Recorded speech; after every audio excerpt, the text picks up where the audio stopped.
This is the Patriots Catch-22 podcast with Evan Lazar and Alex Barth. I'm Evan Lazar. Evan Lazar. Hello, everybody. Nailed it. Joined as always by our Barth. That's a fit. That's a match. No risk it, no biscuit. 22. Here is Evan Lazar and Alex Barth. Go outside, look at that scoreboard. Is DVOA up there? 22. No, but points is Points. There's context that's needed. No, there's not when it comes to Yeah, points. it is. What No, about the there isn't. quarterbacks you faced? What about the conditions you were playing in? What about, Good just defense a doesn't game allow flow, points. Good game- defense game doesn't allow script? points. Okay. This is like we were getting into this with the Bruins. The people were saying, oh, you look at the expected goals. Well, they didn't score them. That's why they were expected. Points. Scored him last night. Points and yeah. Well, the Bruins are still alive. Not that this is a Bruins show, but we're talking about the Bruins, so there you go.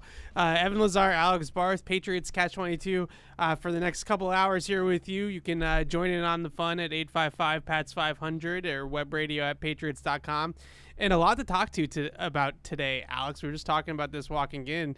We got schedule release. Yep. We haven't talked about rookie minicamp yet on the show, so we got rookie minicamp to talk about. So there's plenty of ground to cover here today for May 16th. Let's just not just day. gloss over the schedule release, which you were in, and I've got to give my piece, but this What do is you going to mean be your fun. piece? I gotta tell.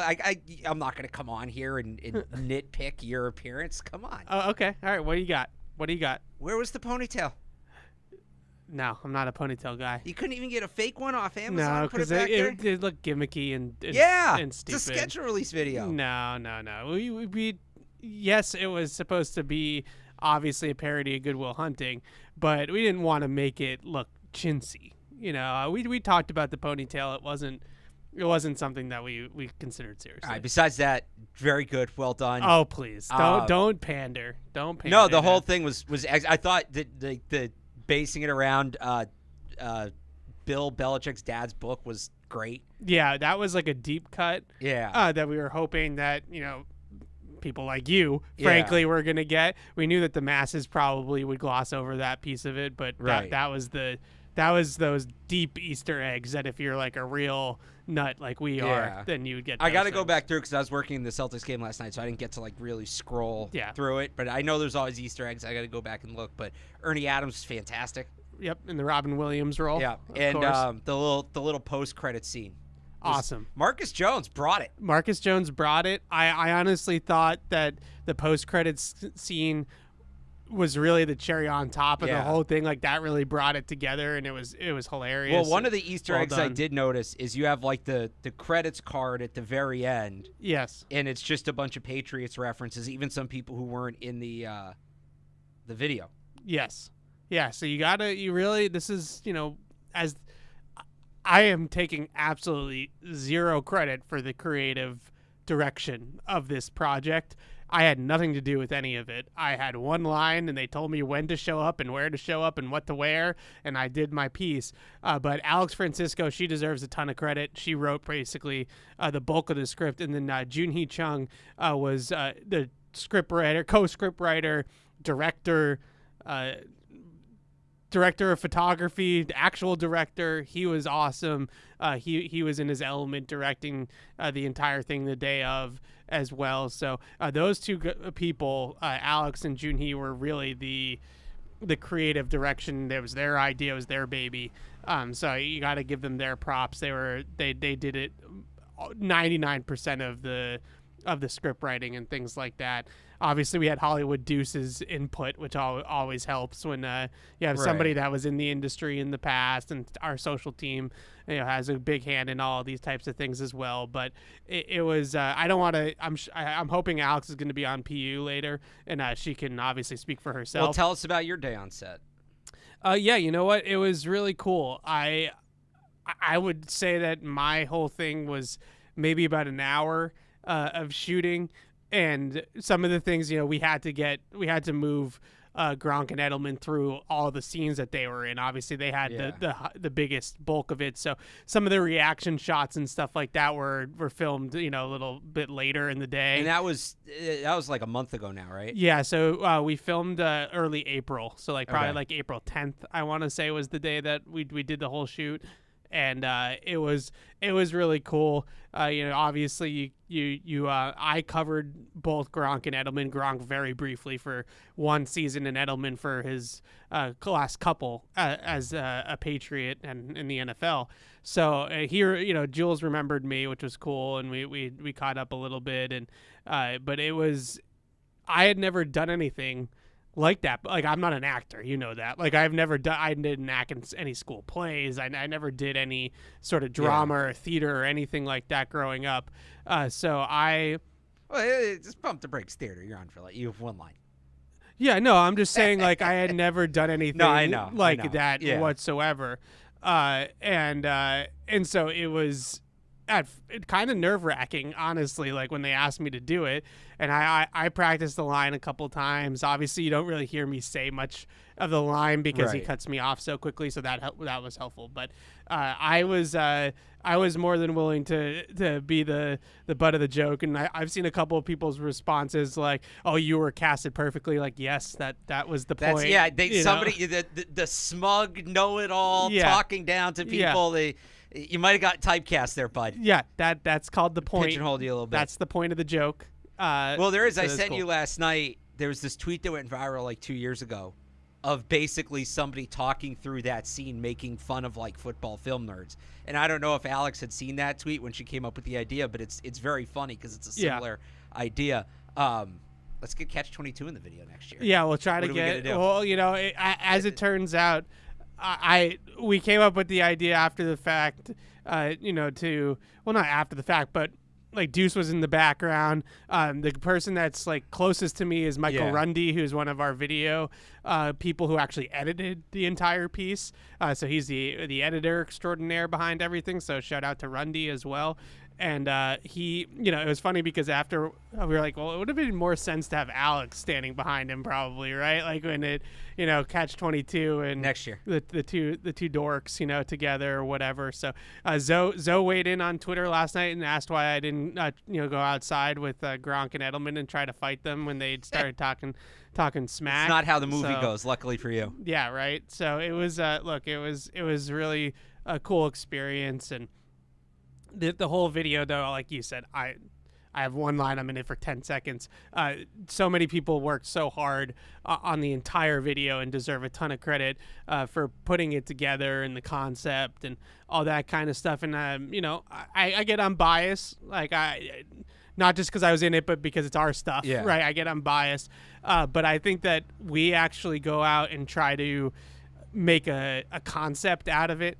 It's some of the other teams just sort of throw us against the wall, or it's not really as well thought out. I feel the Titans, they just did what they did last year again because it was so good. The Chargers are always really good. They always do a great job. But I feel what separates ours and what makes ours so enjoyable to watch is because it's like a story. Last year was the retirement house. This year it was Goodwill Hunting. It's a script. It's an actual attempt at something cool. I would even say most of I don't think it's that biased. Most of the lists I've seen, because I was looking this morning, and they'll the people go through and they rank the schedule release videos, and everybody loves the Chargers. It was good. The Chargers have done better. It was good. It was good, but they've set such a high bar. They always get the number one spot, but I've seen the Patriots, pretty much top 3, top 5. Yeah, I feel like the Chargers always have, they had the Harrison Butker joke with him in the kitchen. That's some Aaron Rodgers stuff in there. They always go there with one or two of the jokes, kind of like a roast of the teams that they're playing, and they always go there. I don't even remember what they do for the Patriots. I think it was something about the dynasty being over or something like that. Or it was. They always try to make fun of the teams that they're playing, and I get that people find that funny. Well, did you see the Titans did the exact same thing they did last year? It was great last year, but I literally just said that. Oh, okay. Yeah. When hosts don't listen. Yeah. Well, no, but did you see what they did for the Patriots? No, I did not. They didn't do like people guessing the mascot. They just did people talking about the team. So it was what happened. Oh, they threw a little bit of a shot. I'm saying like yeah. The Patriots are the one team that caught a shot in that one. No, yeah, they that's what some of these tend to do, and that's cool too. There was a lot of obviously to nail it, to play up the act of the parody. But yeah, I haven't watched a ton of the other ones just because I was watching the Celtics. You were covering the Celtics, and I was watching the Celtics game, so I didn't watch a ton of the other ones. But it was really cool to be a part of that, and we'll talk about it, I'm sure, more on PU as well, and Alex can hopefully come down and she can tell her side of it, which is a lot more detailed than what I can tell you about how it was put together and all that kind of stuff. But the last thing I'll say about it, the day that we shot, it was a movie set. It was I had also looks like it. Yeah. I had also never really been on something so involved in that respect either. There was wardrobe, there was different cameras. Oh, did they put makeup on you? Oh no. Okay. There was wardrobe, there was different cameras, there was audio, there was different sets around the stadium and things like that. Like this was, I walked in and there was a whole plethora of people, just people with headsets on, director headsets, things like that. It was a scene. It took a lot of work. It took a lot of work by a lot of people. But we'll talk about the actual schedule, not the schedule release video as well, and our takes on what this all means for the Patriots. But before we do, hey Patriots fans, if you want to see Toyota's best offers, including those not seen on TV, go to buytoyota.com. It's Toyota's official website for deals from the official vehicle of the New England Patriots. Toyota, let's go places, and easy to drink, easy to enjoy. Bud Light, the official beer sponsor of the New England Patriots. So the schedule. I think the schedule itself, the thing that's always gets me with the schedule itself, Alex, is that now we hear all this being talked about, how hard of a schedule the Patriots had. Well, I should say. We've known the opponents in January. Right. So they've had a hard schedule. No matter how it lined up, weeks 1 through 18, they had a hard schedule. I love how people yell at us for like, oh, why are you making such a big deal about the schedule release? We already know the opponents, and the schedule comes out, and those same people, oh, it's so hard. They're going to suck. Like, oh, my God, I can't believe how hard it is. Like, you were just yelling at us for how hard it was. No, we've known who they're playing. There's a formula, as everybody probably knows at this point. There's an algorithm to all of this. And I think, unfortunately, what happened for the Patriots, because I think a lot of people are saying, how are the Patriots the third worst team in the league last year, tied for the second worst record in the NFL, and they have, by some metrics, the hardest schedule in the league in 2024? Like, are you a last place team that picked third overall in the draft, and now you have, I think by Vegas odds, the hardest schedule in terms of Super Bowl odds for the teams that you're playing? Well, a big reason why is their division is strong. The Jets are obviously getting Aaron Rodgers back, so that's a big part of it as well. 6 games against the Bills, Dolphins, and Jets, that's not an easy division to be in anymore.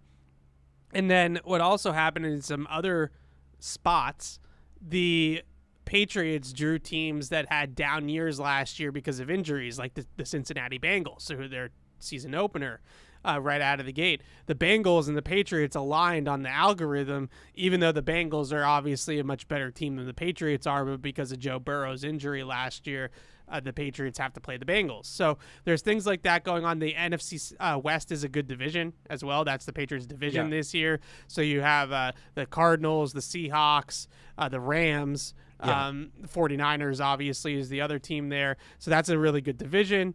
And so you just have a lot of things going against you in terms of the algorithm that might not have normally gone against you in other years as a last place team. Yeah, and I think some of it too, and you sort of touched on it there, some of the last place teams, the Bengals, that's a good team that dealt with a lot of injuries last year. That's just the reality of it. You have an AFC South that's kind of coming up. With the Texans, we think the Titans are going to be better. We'll see what the Jaguars do if they take that next step. Just the way schedule fell. Yeah. Like as much as, to your point about, it's a last place team. How do they have this tough?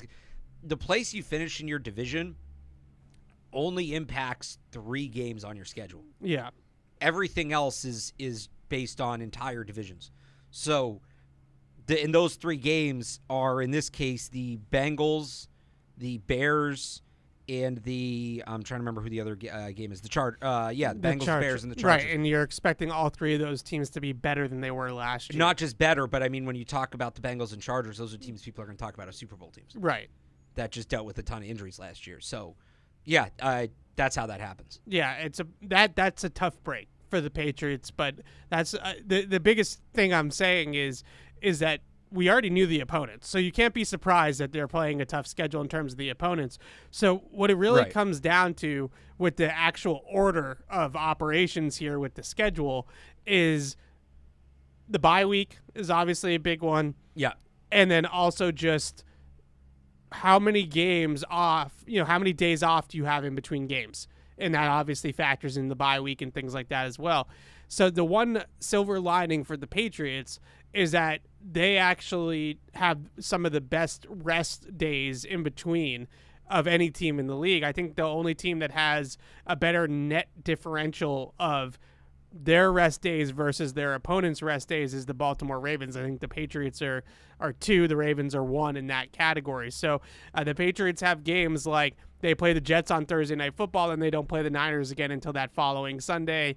They don't have any Monday night games, obviously, which we can get to here in a second. Yeah. So they don't have a ton of short weeks. They don't have a ton of road short weeks. So they are, in that respect, the schedule lined up in their favor, that their net rest differential is pretty good. So if you want a silver lining, that's probably it. With that being said, I am stunned that they didn't take the bye week after London.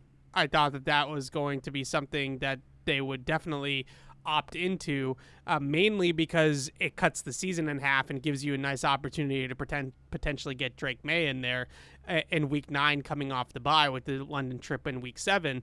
And the other thing is that they didn't get their request of the San Francisco and Arizona games being back-to-back. So now they got to go out to the West Coast twice. So that's a tough one as well. But what were your general takes on the schedule? I think the biggest thing that stood out immediately when we saw the schedule, and some people have asked me if it was hard to keep a secret, the schedule release video. That was easy because we had the draft, we had a bunch of stuff going on. I got the schedule for our purposes for analysis and stuff like that. I got it a day early, and that was the hardest secret I've ever had to keep. like not trying to tell anybody or leaking any information on the schedule was actually harder than not leaking any information on the video itself. But I would say that the biggest thing that stood out to me when they handed me the schedule, other than going to London, which is a big one, was that bye week. That's a brutally bad bye week for the Patriots. Obviously, you have to play 13 games out of the chute without a break in between. But also just the fact that if you are going to try to find a sweet spot to put the rookie quarterback in, there's no longer that Tua scenario that we've been talking about where the bye week is in the middle of the season. And the mini bye too. So that's my big takeaways. Where is the most logical spot to put in a rookie quarterback? Week 14 bye. Man, if he's not ready by December 15th, just don't put him in. Yeah. He needs the full season at that point. Maybe you start in week 18, but no. It's way too late. The mini bye is tough too. It's early.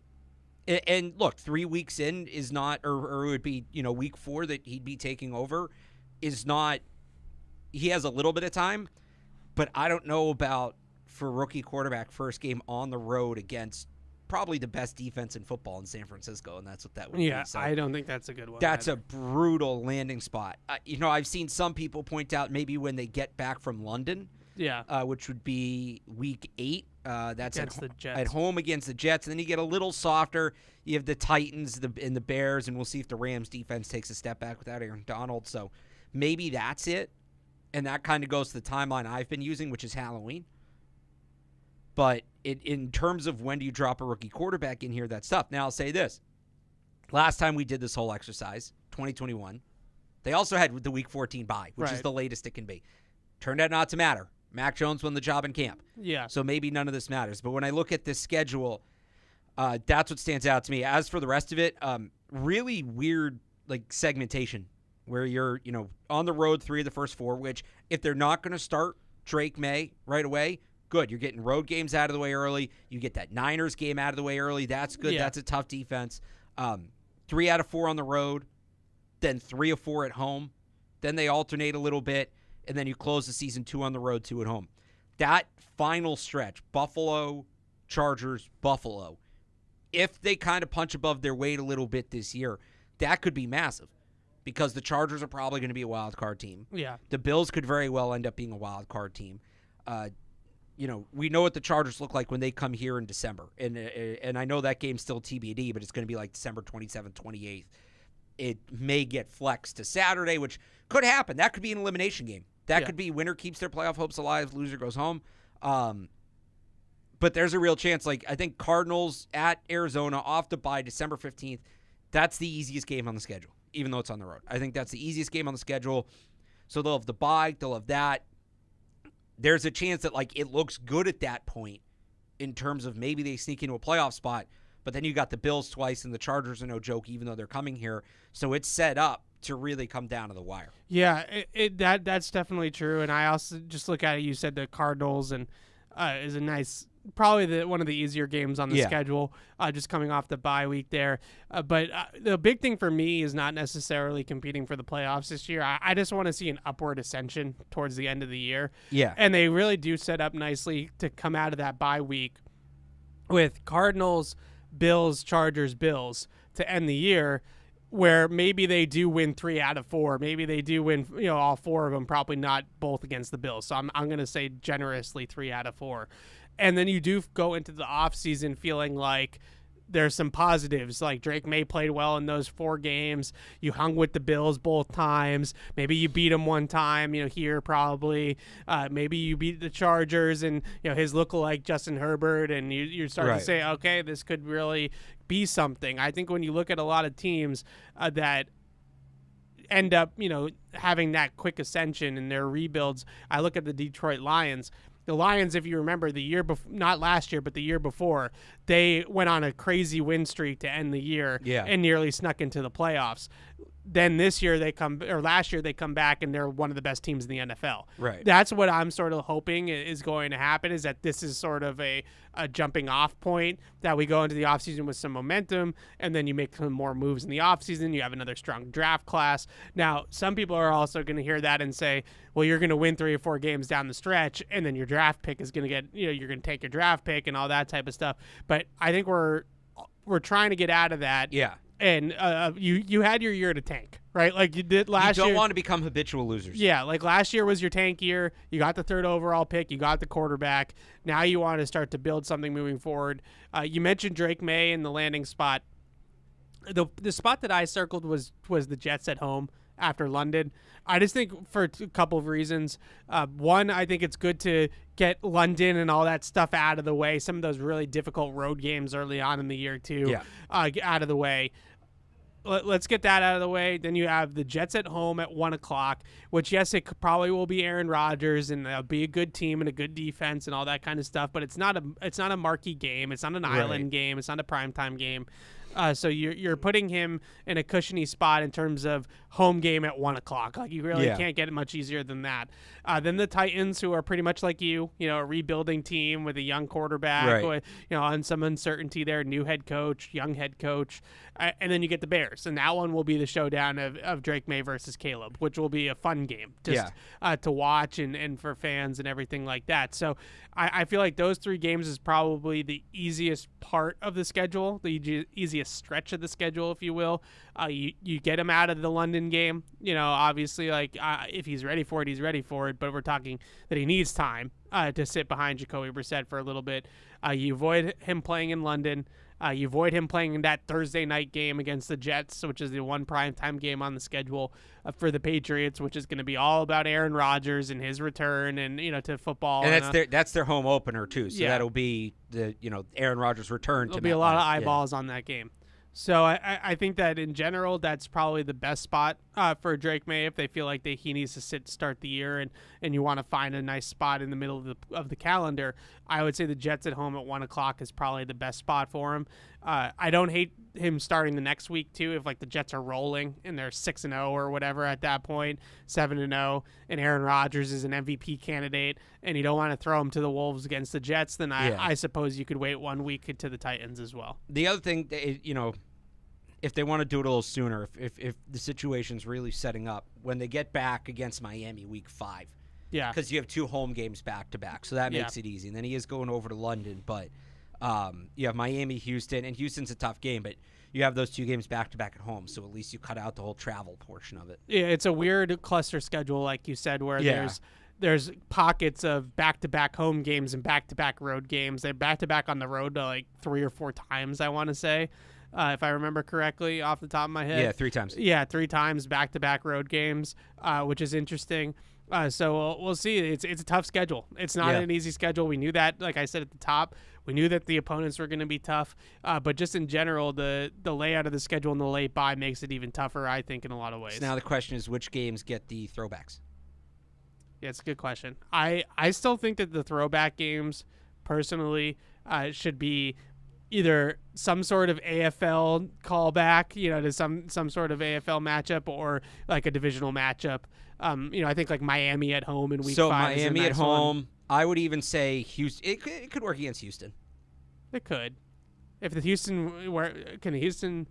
Titans wear the Oilers, right? Like they don't. The Houston doesn't wear those. And then the other one, December 1st against the Colts. I bet that'll be one. They always do one super late. And that makes sense. Just seems like it makes it like once you get to the Chargers and Bills, because they go 3 weeks without a home game after that. Yeah. So once you get to Chargers and Bills at the end of the season, I feel like that's too late. Yeah, it is odd having the Bills 2 times in the last 3 weeks of the year.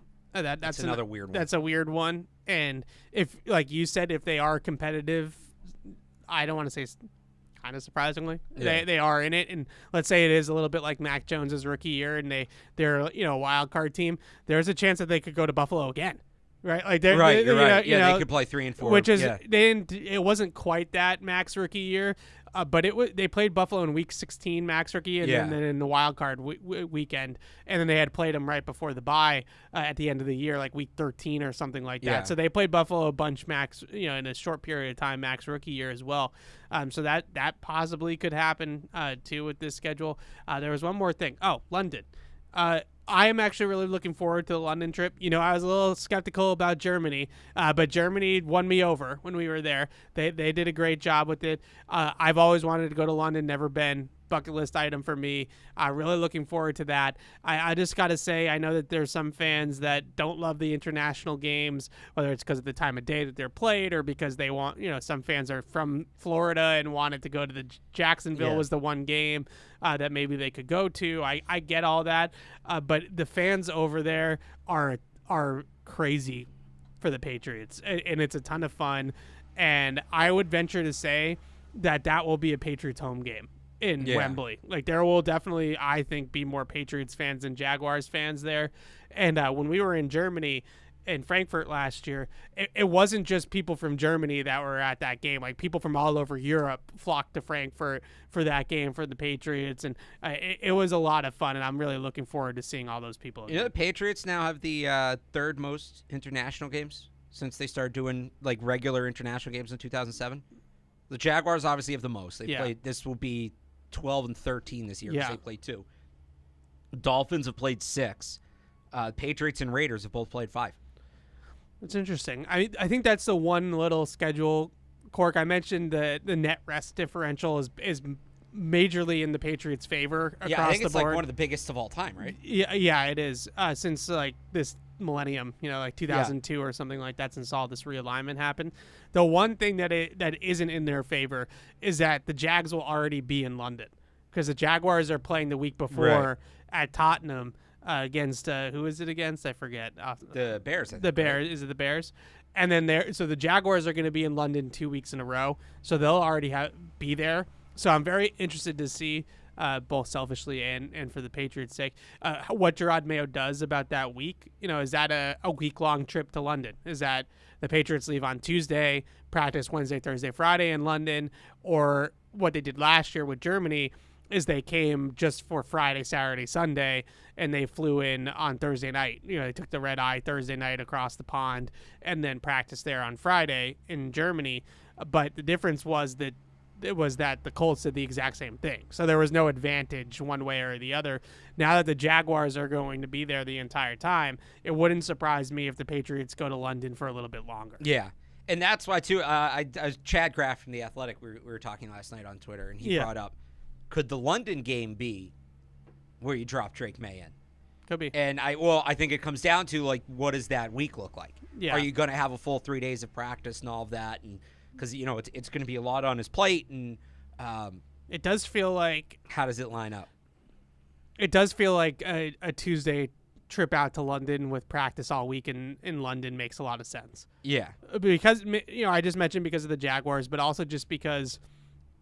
It felt like last year that Friday practice that they did in Germany was kind of a waste because everybody was so jet lagged and exhausted. Even Bill, remember Bill up at the podium was could barely keep his eyes open. I think that's a tough spot to put everybody in. So Tuesday is typically a day off for the players. Monday they come back into the facility. Unless it's a victory Monday. They come back in and they do film and they do meetings and they do guys that need to seek treatment for injuries and bumps and bruises, go and do that kind of stuff. Tuesday is the true day off. That's the day that the coaches then turn the page to the opponent and they do all their work for the game plan that they're going to give the players on Wednesday or Tuesday night.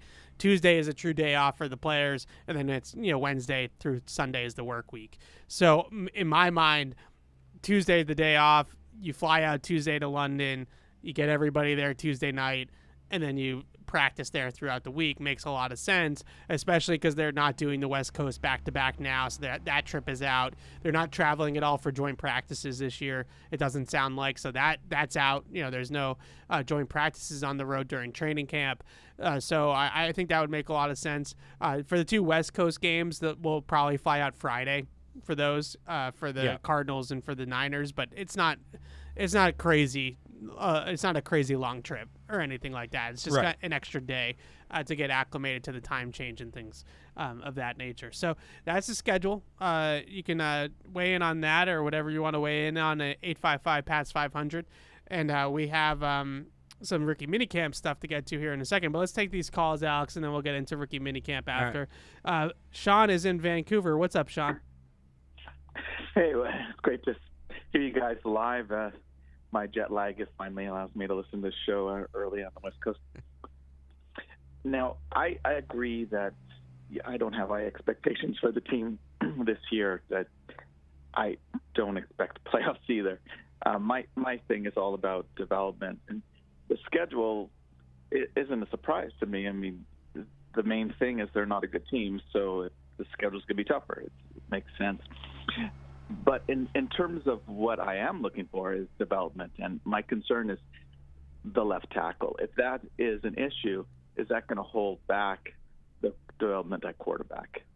Yeah, that's a fair question, Sean, and thanks for the call. I got to be honest with you, and maybe this is just me going against the grain a little bit, because this is Sean is definitely in the majority with the take that the offensive line and the left tackle position. I'm not that worried about it. Not yet. That's crazy. I'm not that worried about it because I think the one thing that we have to keep in mind when we talk about the offensive line this year is that this system is not what the old Patriots system was. Yeah, but at the end of the day, you still got to be able to protect the quarterback's blind side.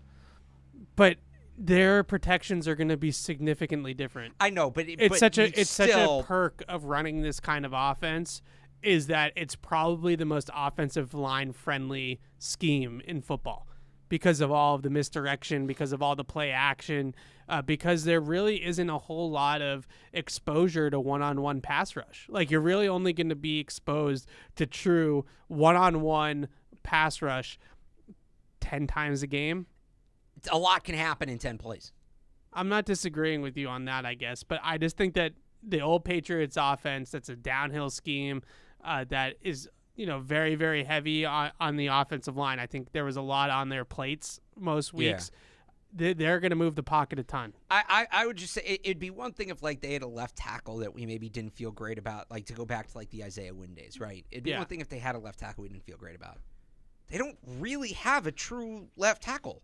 It's Caden Wallace and Chuks Okorafor, who neither one has played left tackle in a game in 4 years at least for Wallace, and for Okorafor it's I think 7. Yeah, and their one true left tackle is Calvin Anderson, which maybe you have some faith in him, but he's coming off some major medical stuff. Yeah, and credit to him for trying to fight back, but got to see what it looks like on the field. So, I don't really think it's just a matter of man, they could be better at left tackle. It's do they have a left tackle on the roster?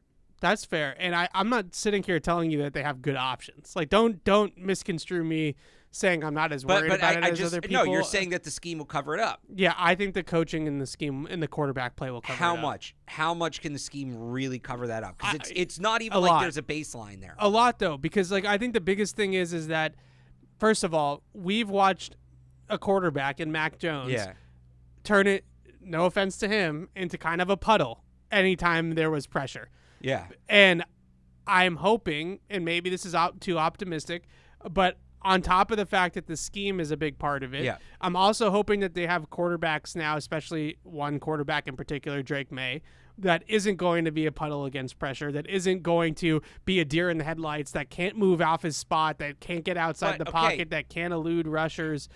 Mac Jones was a stationary pocket passer. But now we're back where we were with Mac Jones. Why does that have to be the plan? Why does the plan have to be for Drake May to take an absolute beating and just live with it? Why risk him getting sped up? I'm not saying he's going to take a beating.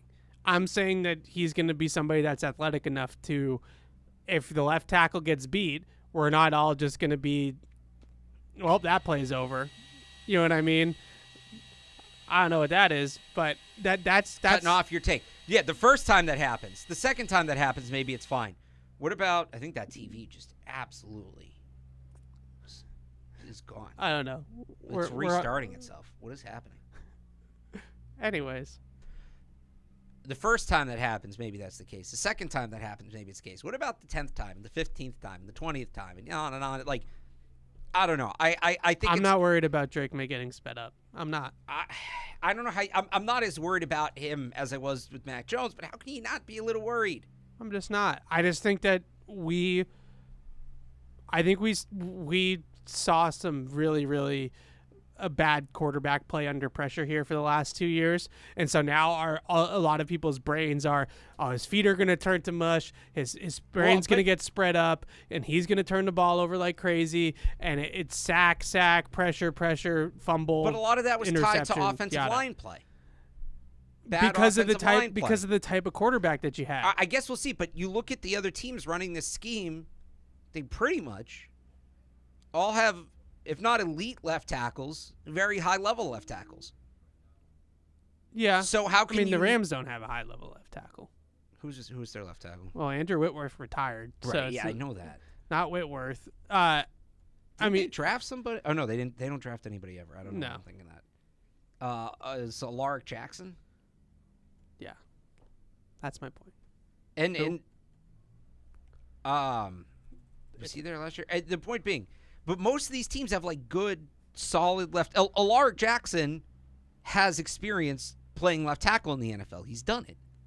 I understand that I'm in the minority, and I also understand that there are reasons to be concerned.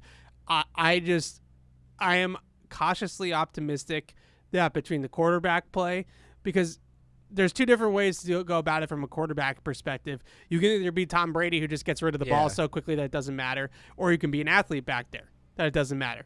I think they have the athlete. I think the other thing is I really like Scott Peters a lot. I think that's a really good hire.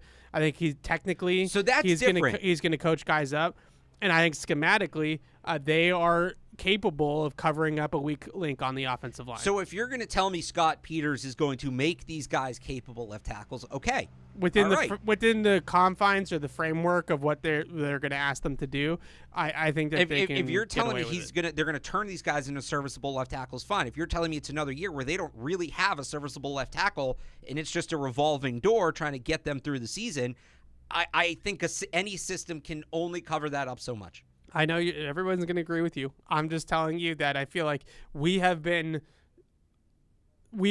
are now have like this PTSD about us where every single quarterback is going to be Mac Jones and turn some mud under pressure. I'm saying if you're that convinced that Scott Peters is going to give them serviceable tackle play, then okay, then you have no need to be worried, because if they can just get serviceable left tackle play this year, we've talked about the LSU and the Texas kid enough to get me to next year. Yeah. If you're not worried about it just because, left tackle won't be an important position, I think you're kidding yourself. No, I am not worried about it because of all the factors. I think the system lends itself to making it life easier on the offensive line.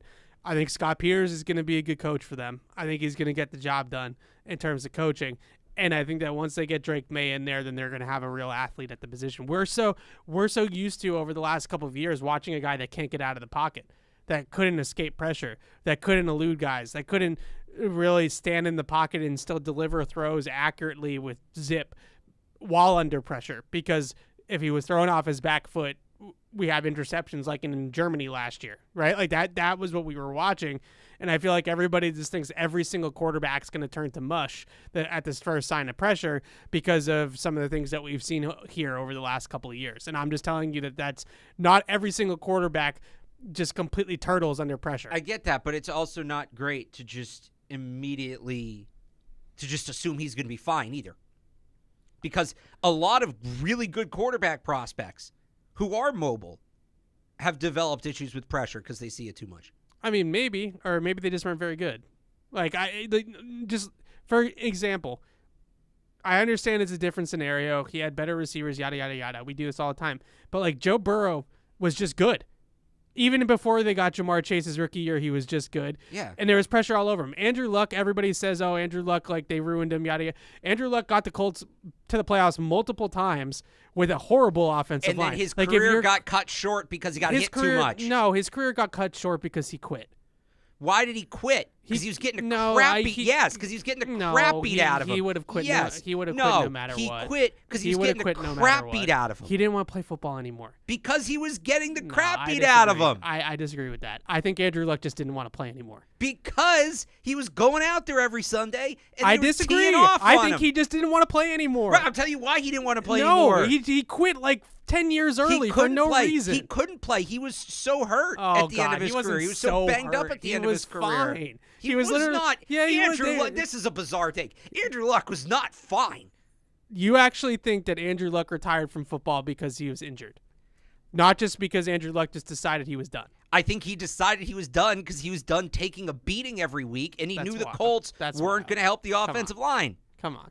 I think that's pretty much been settled. I don't think that's no. take. No, I think that's crazy. All right, let's go to Patty and Agawam. What's up, Patty?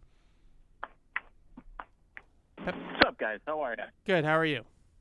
Hang on, Patty. Sorry, 1 second. Sorry. No, just stop. Andrew Luck at his press conference cited his recurrent cycle of injuries and rehabilitation as the primary reason he stopped playing, saying, "I've been stuck in this process. I haven't been able to live the life I want to live." Sorry, Patty. Go ahead. Love it. I wanted to touch on a couple topics, but first, I know I said it the first time I called in, it was either your second or third show, but the fact that Barth and Lazar are on Patriots.com and I can call into the show, it's a dream come true, and I'm still marveled at it, Love it. And it's for stuff like that. It's for arguments like that you guys just did. The first thing I wanted to touch on was I would not be surprised, and I'm going to head on the schedule, I wouldn't be surprised if we open up the season with a win, and here's why I have reason for optimism. If you look at the Cincinnati Bengals record of their first 2 weeks in the Joe Burrow era, I think the only win that they had was their opener in 2021, their Super Bowl run year. And I think there might have been a tie in there somewhere, but They kind of remind me of a team like the Brady era Patriots, where they start off a little sluggish and then they just turn it on, like, after the first 4 or 5 weeks of the season. And if you look last year, I know Burrow was hurt coming out of the gate, but they got beat by Cleveland, and that was ADP staff, and I'm just saying it wouldn't shock me. Now, with that being said, I do think I'm not one of these people that looked at the schedule knowing, because I knew who they were playing. I wouldn't be surprised if we end up with another top 5 pick, and it's not because I think that they're going to be terrible and they're going to get blown out. I think the defense is going to keep them competitive. But much like Drew Bledsoe's rookie year, which I was 17, so I watched the whole season. If they come down and win maybe like 5-6 games out of this season, we get another top 5 pick, and this coming year in the draft, this is the year that we trade down and start accumulating assets for the future. And Alex, I'm with you. Hopefully next year we get that big stud left tackle, and that's really it. Love you guys. You guys are the friggin' best. Keep doing what you're doing, and hopefully another organic argument sparks today. Thanks for the call, Patty. Appreciate it. I mean, I'm reading through Andrew Luck's retirement. Good for you. Okay. Press conference transcript. Evan, the whole thing is about injuries. You're literally giving him a cop out. He's like Andrew Luck is one of those guys. If Andrew Luck didn't, Barry Sanders retired from football because the line stunk. Right? Andrew Luck retired from football because he didn't want to cut it anymore. That's why he did it. If Andrew Luck didn't retire because of injuries, nobody told Andrew Luck. Good for Andrew Luck. Do I think why do I don't understand. I don't understand what the point of all of this is. So Andrew Luck, I don't personally give Andrew Luck that cop out. He said that. That's fine. I think Andrew Luck kind of quit. That's it. And that's fine. It's his life. It's his football career. I'm not telling him what I'm saying is a bad person for it. Instead of saying, the system will cover up lacking at left tackle, let's make sure that the quarterback doesn't get the crap beat out of him so much that he decides he doesn't want to play football anymore. Okay, maybe you'll be right. I think that they have a bridge year this year at left tackle, and they'll be fine. That's what. As long as I don't it's think a bridge they're year going to go and win this isn't the plan. Why would it be the plan? Because it's been the plan the last 3 years. Obviously, the plan is to get a left tackle at the top of the draft next year. We're both on lockstep on that and have been saying that for weeks now. The whole that's what we think they should do. But we've also said how many times the last few years did we, and not this year obviously, but I think this is a different. I think we're in a different regime. I think they came out into the offseason and said quarterback, receiver, tackle were their 3 biggest needs. Where did their first 3 picks in the draft go to? Quarterback, receiver, tackle. Fair enough. So I personally think that this regime will be different in that respect. I don't think that they're going to go into next year and they're going to draft a safety or a linebacker with a glaring need at left tackle. My whole thing is that I think that they can survive the year at left tackle. Okay, if it becomes clear they can't, I wouldn't just say, Drake May's a big guy. He can handle it and throw him out there. If it's a real problem, I think that impacts the decision on when Drake May starts. I also just think, and I understand your point of view that we did this with Mac, and that they shouldn't have to be so hard for the quarterback, right? They should be making it easier on him. At some point in time, though, the quarterback has to make everybody else around them better. Absolutely. If the quarterback's the guy, if Drake May is a franchise QB in this league, and they have a little bit of a leaky valve at left tackle, he will cover it up. Sure. And eventually, yes. But right now, he's a rookie. There's no need to push him. And it's not a little bit of a leaky valve at this point. You don't really have a guy that's played that position consistently in the NFL on your roster. It's a little more than a leaky valve for now. This is my belief in Drake May more than anything. Is it your... I'd feel better about it if it was your belief in Scott Peters rather than your belief in Drake May. No, I just think that Drake May is personally, and I've said this all along, I think that one of his best traits is his ability to handle pressure and his ability to drift away from pressure. But I'd rather he not have to do it pressure. Obviously, everyone would rather them not have to do it. But this is a weakness that they have on the team. I'm not sitting Drake May for the entire year while everybody is telling us that behind the scenes he's the best quarterback on the team. But because they don't have a stud at left tackle, we can't play him. But it's not because they don't have a stud. It's what if they have the worst left tackle play in the league? I don't think they will. I don't think they will. They don't have left tackle. I don't think they'll have the worst left tackle play in the league. That's all I'm telling you. I think I've told you why. they will get to a point next offseason where left tackle, in my mind, will be their first-round pick. I think that when they pick 6th, 7th, 8th overall, or wherever they end up picking 3rd overall, whatever, that I think that they're going to take either Kelvin Banks Jr. or the kid from LSU. That's going to be the pick. Like, I could tell you, we could all tell you that probably a year in advance. That's who they're going to have to take. So no one's sitting here saying that this is a long-term plan, is to have left tackle be your revolving door. Nobody wants that. That's not what anybody's advocating for. Right, but what I'm just saying, even before you get there, just be careful. That's all I'm saying. If he wilts, Drake May, if he wilts because there's some pressure coming off his left side his rookie season. Okay, but again, I'm not talking about... If he wilts, then he's not the guy. But I'm not talking about some pressure. Or you think he's going to be under pressure on every single drop back? Like, this is the other thing. I mean, pretty consistently. If you're under, I think there's a chance of that. There's a pressure rate of, last year it got like horrific. Last year it got like peak, 50% pressure rate some weeks, things like that. But the NFL, like, this is the other thing that I think bugs me about the whole pressure conversation, because like you realize the NFL average for pressure dropbacks is like 25%. So you're talking about, okay, a bad offensive line probably gives up pressure about 30% of the time. No, I'm saying, what if it's like last year? Last year in pockets it was really bad. So that's what I'm saying. Especially when they were playing Vidarian Lowe on the right side. So that's what I'm saying. What if it's like that?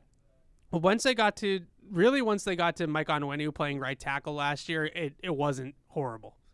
It was bad, but it wasn't as catastrophically bad as it was earlier on in the year.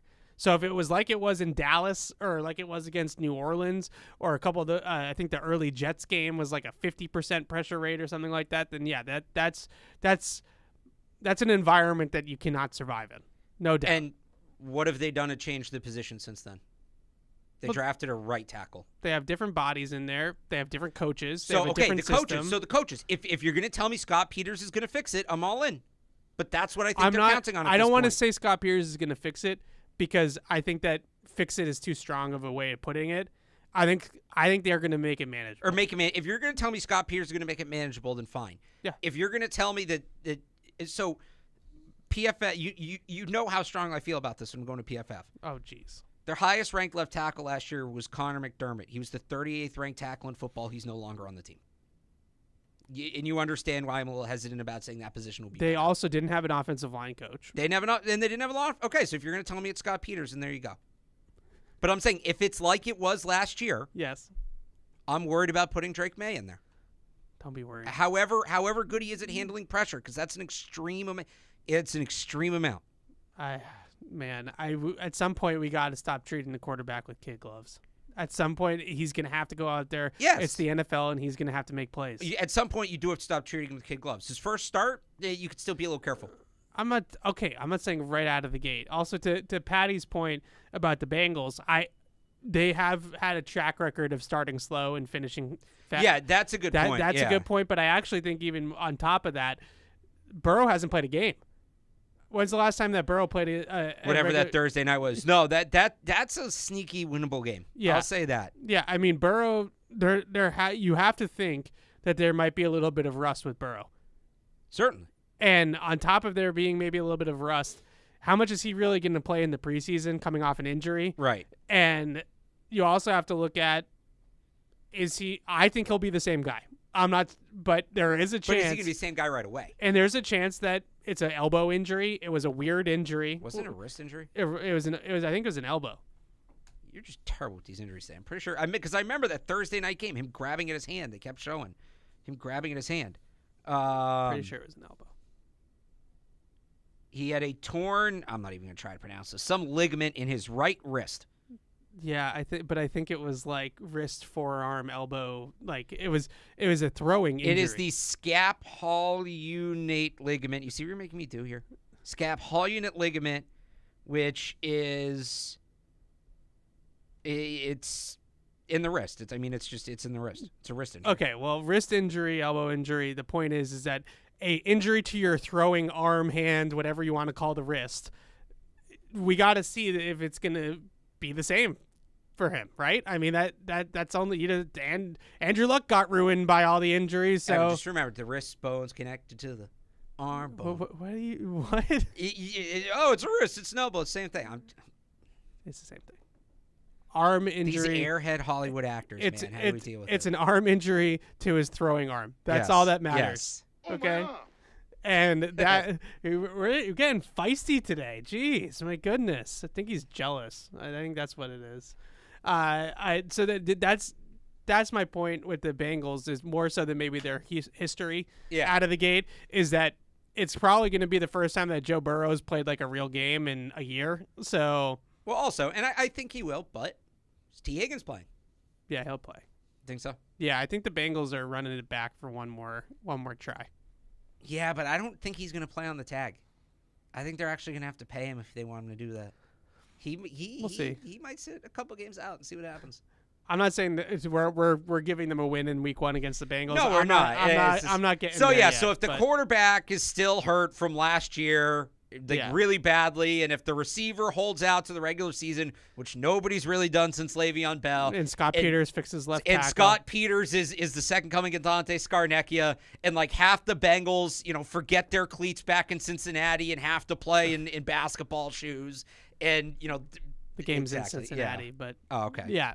Forget them at home, Point stands. Yeah. Maybe they ate like a bunch of bad Skyline chili. Yeah, the night before. it's a bad order of Skyline chili the night before. Yeah, and Patriots. I'm gonna say it's not. If we were to rank the easiest to the hardest games on the schedule, I actually think that game's probably closer to the middle than most people. If you're gonna have to play the Bengals, who I think at the end of the year are gonna be a Super Bowl contender and maybe an AFC Championship game participant.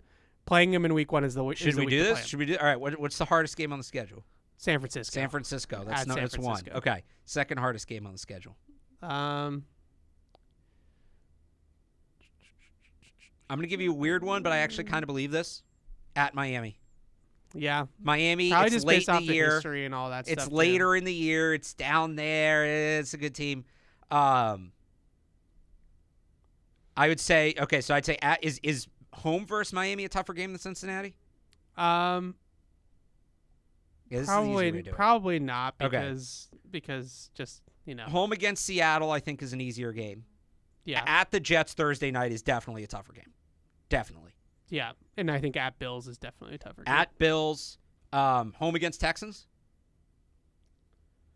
No, I still give it to the Bengals. Bengals is a tougher game. Okay. Yeah. Just because it's home, and I think the Texans. We'll see. Okay. They made some good moves this offseason, though, I have to admit, but we'll see. So you say Texans is a tougher game? No, I think Texans is an easier game. Jaguars, London, that's an easier game. Yeah. Jets at home?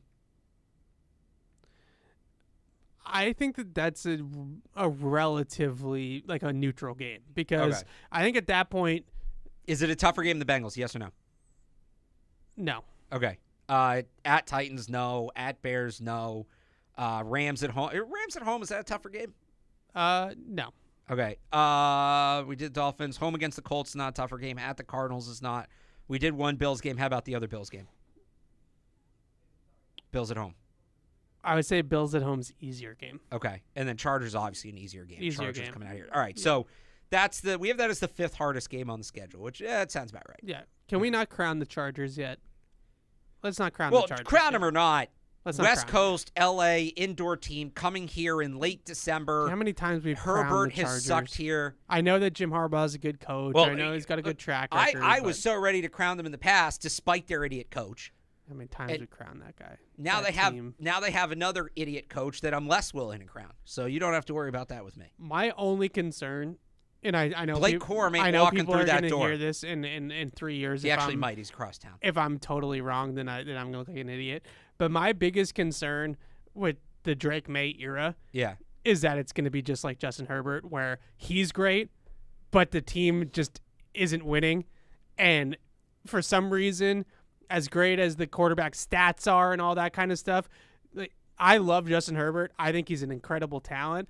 But for whatever reason, the team doesn't win. Right. Well, I can tell you what the whatever reasons are. One, injuries. That team they're always top heavy, and they don't have great They get depth. a ton of injuries, and the medical staff there has been a problem for a long time. Okay. 2, yeah, the worst coaching in the league.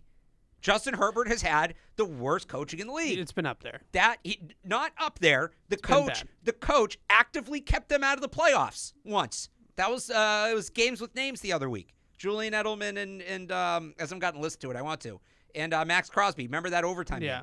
So injuries, the worst coaching in the league, and a pretty tough division. And so the Patriots can avoid 2 of those 3. We're never going to put it on the quarterback. Like, at some point in time, every quarterback that's truly a great quarterback, which I think a lot of people think Justin Herbert is, at some point in time, they put the team on their back. I'm not saying that it's entirely that Herbert's entirely blameless. Yeah. And I'm not saying that and nobody's denying Herbert's talent. And I'm not saying it's not even like, if he had a decent coach, he'd be the best quarterback in the league.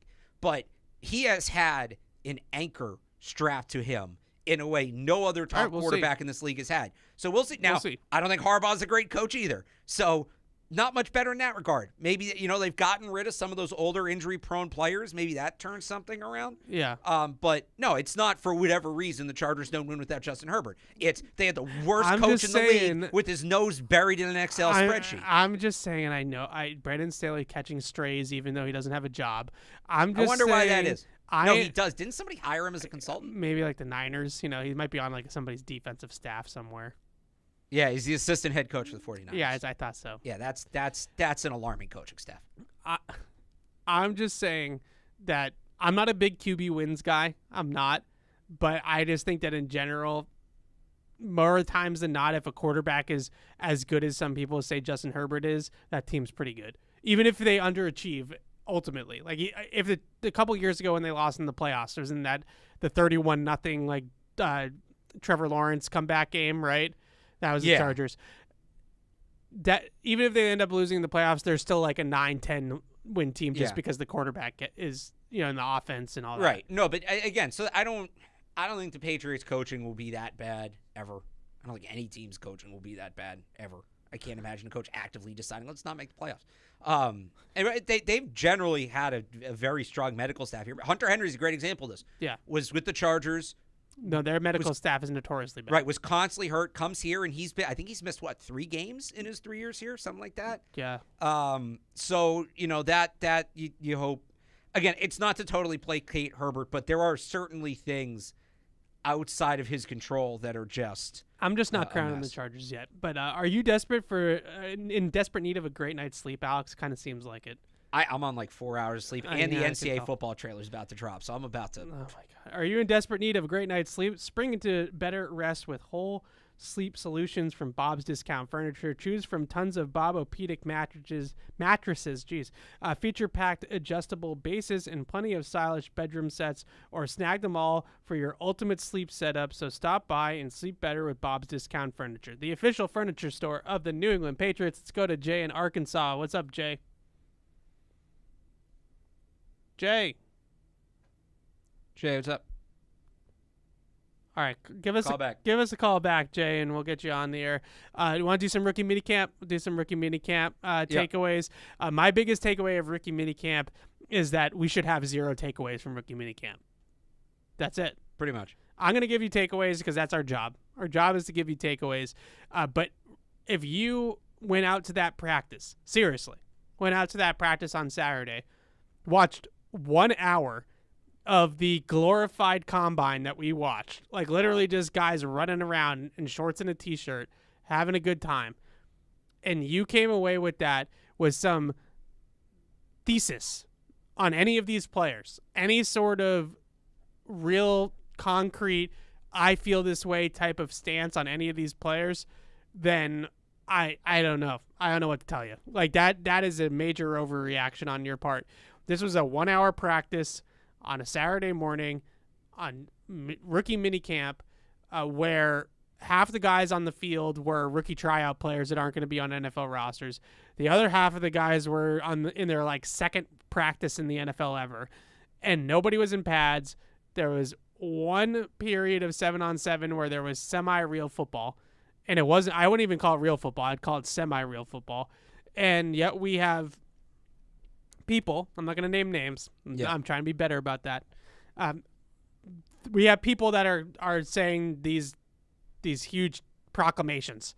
I don't have any huge proclamations. I think the couple of things that impressed me or stood out to me about minicamp. I think the biggest thing was when you look at Drake May and Joe Milton, size-wise, arm strength-wise, athleticism, just like you can tell these two guys are athletes. They passed that initial eye test for me of NFL caliber athlete at the position. Right. That's about as far as I'll go. Yeah, the one thing, I mean, just there's certain things you just got to see in person. You already saw, these quarterbacks in person, both of them, so you had that. Yeah.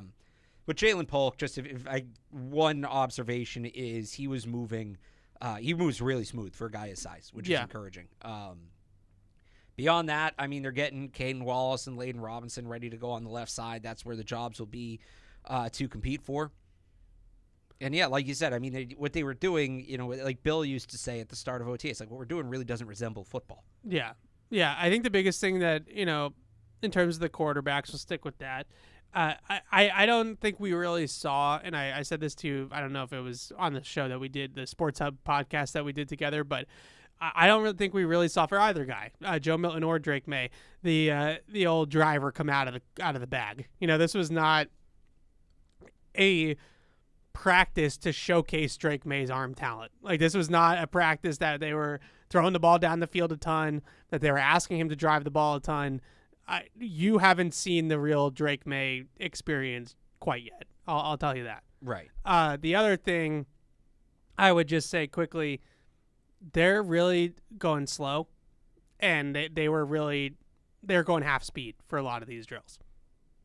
Yeah. So that was something too, and I gotta take a drink of this, but I know you're over there. You're worried about the NCAA trailer. No, like they just released they just said the release date, and the rest of it's coming tomorrow. But yeah, it's not. I mean, most of it was against air. They did that 1 7-on-7 period late in practice, and that was walkthrough pace. You really can't. There's not a lot you can take away from in terms of like, oh, will this guy be good? Will this guy not? Yeah. So I think the good thing about what they're doing with Drake May, from what I can see, is, well, he talked about it afterwards. They're changing up his stances, and I wrote about it in the mailbag this week, and it's probably easier to understand with visuals, which is what I tried to give people with Baker Mayfield in this offense. So Alex Van Pelt is a big believer in shotgun, that the quarterback in their staggered stance in shotgun has the left foot forward. Yeah. He wants the left foot up, left foot forward. That's what they're doing with Drake May. The biggest reason is, I personally think, for a righty quarterback, is that it's very difficult for a righty quarterback to open to the left side of the field in a shotgun quick game drop, like a one-step drop, if you're right foot forward, because your body is just naturally closed to the left side. Yeah. So if you put your left foot forward, it allows you to open up your hips and open up your shoulders easier to the left-hand side of the field, makes those throw easier. I also think there's a little bit more rhythm or like fluidity to the drop as well, because with the left foot forward, you have an extra step. So right foot forward, you're always just going to swing the right foot back behind you, step into the throw and throw the ball. With the left foot forward, you go swing left foot back, then swing right foot back, then throw. Yeah. So there's that extra step programmed in there, which I think leads it to be less robotic. Like, it's a less just kind of robotic. A little bit stiff, I think, at times with right foot forward quarterbacks. Now, with that being said, there's no catch-all here. Patrick Mahomes is a right foot forward quarterback. So the best quarterback in the world puts his right foot forward. Tom Brady was mostly left foot forward. Aaron Rodgers learned in this system, so he was left foot forward. Peyton Manning, as you all probably notoriously remember, was square. Right. He was even stance in shotgun. So there's a million different ways to do it. Well, 3, but there's different ways to do it, and there's no right answer. But I think what I like most about it is that even whether you believe in it or not, there's a game plan. Like, this is a playbook of, here's how your feet are going to look, Drake May. Like, we can pull up Aaron Rodgers. We can pull up Baker Mayfield. We can pull up successful NFL quarterbacks and say, this is how it looked when they did it. So I think that's a big element of it. I think that there's a lot more rhythm to it. I think that your feet are in sync a lot more. I think it's easier to throw the left side of the field. I think a lot of those things are in the advantage of the left foot up. Really, right foot up, I think the biggest advantage is that obviously the ball comes out a little bit quicker because there's not that extra step. And then a lot of quarterbacks just feel more comfortable with it. It's a comfort thing. So at some point in time in his career, Drake May might be, hopefully, good enough that he can say, I'm going to stand the way I want to stand. As a rookie coming into the league, you're going to do what Alex Van Pelt tells you to do. And that's what Gerard Mayo said before practice as well, that Alex Van Pelt's going to be the lead guy. So that was the other takeaway I had.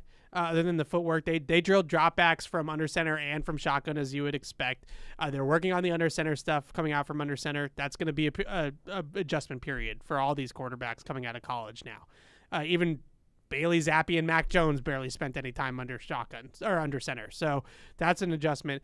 The other big takeaway from the quarterbacks, I would say, is just that quartet of coaches that was working with them. Alex Van Pelt, T.C. McCartney, that's obvious. T.C. McCartney being the quarterback's coach. Ben McAdoo, I think that's pretty obvious as well that he's going to be in there. And then off to the side and with the arms folded like he's Ernie Adams was Evan Rothstein. So he's going to be there not as a hands-on coach, but as somebody that's going to be observing. Just observing, just watching. Yeah, and he's probably there now just because that's where he's assigned, but I think he's more because they've talked about him maybe getting back into that Ernie Adams role, right? Yeah. Once you actually start game planning, once we get to September and October and they actually start game planning for opponents, that's where I think he becomes more vocal because he'll be the one that's breaking down the film and telling the quarterbacks what to look for pre-snap in terms of tendencies and things like that. Yeah, I agree. I think that group, though, I'm cautiously optimistic, almost similar to my left tackle opinions. I'm cautiously optimistic that Alex Van Pelt knows what he's doing with these quarterbacks, just because of the fact that I have proven track record of this is what he believes in, this is what they are going to be doing with Drake May, and there are some success stories along the way for Alex Van Pelt as well. Yeah. Receivers. Jalen Polk, you mentioned, really smooth. Really smooth. Maybe he's not going to be the most explosive. He's not going to be the fastest guy in a straight line. He's not going to be Tyreek Hill. He's not going to take the top off the defense. But I think what you notice with him is how natural it all comes to him. Like, it doesn't look like he's trying all that hard sometimes. Like, it's just really smooth, natural movements, catches the ball really easily. He just looks like somebody that's been playing receiver his whole life. He looks like a vet in a lot of ways already at that position. Seems to understand how to get open at the top of the route, understands how to, throw fakes and head fakes and shoulder fakes and things like that to throw off coverage. We'll see if ultimately it's going to come down to whether or not he has the speed to separate. Right. That's going to be the number one thing. But I think first impressions, that is what stood out to me.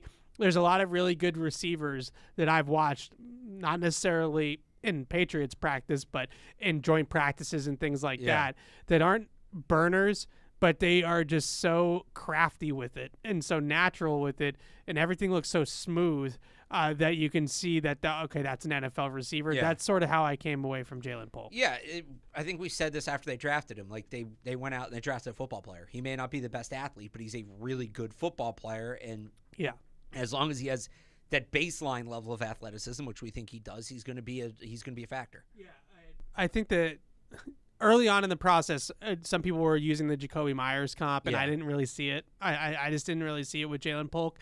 I thought Jalen Polk is more in a straight line type of guy, but I think what we saw the other day is maybe that was just Washington's offense. Like, Washington's offense was just a vertical-based offense where it was bombs away.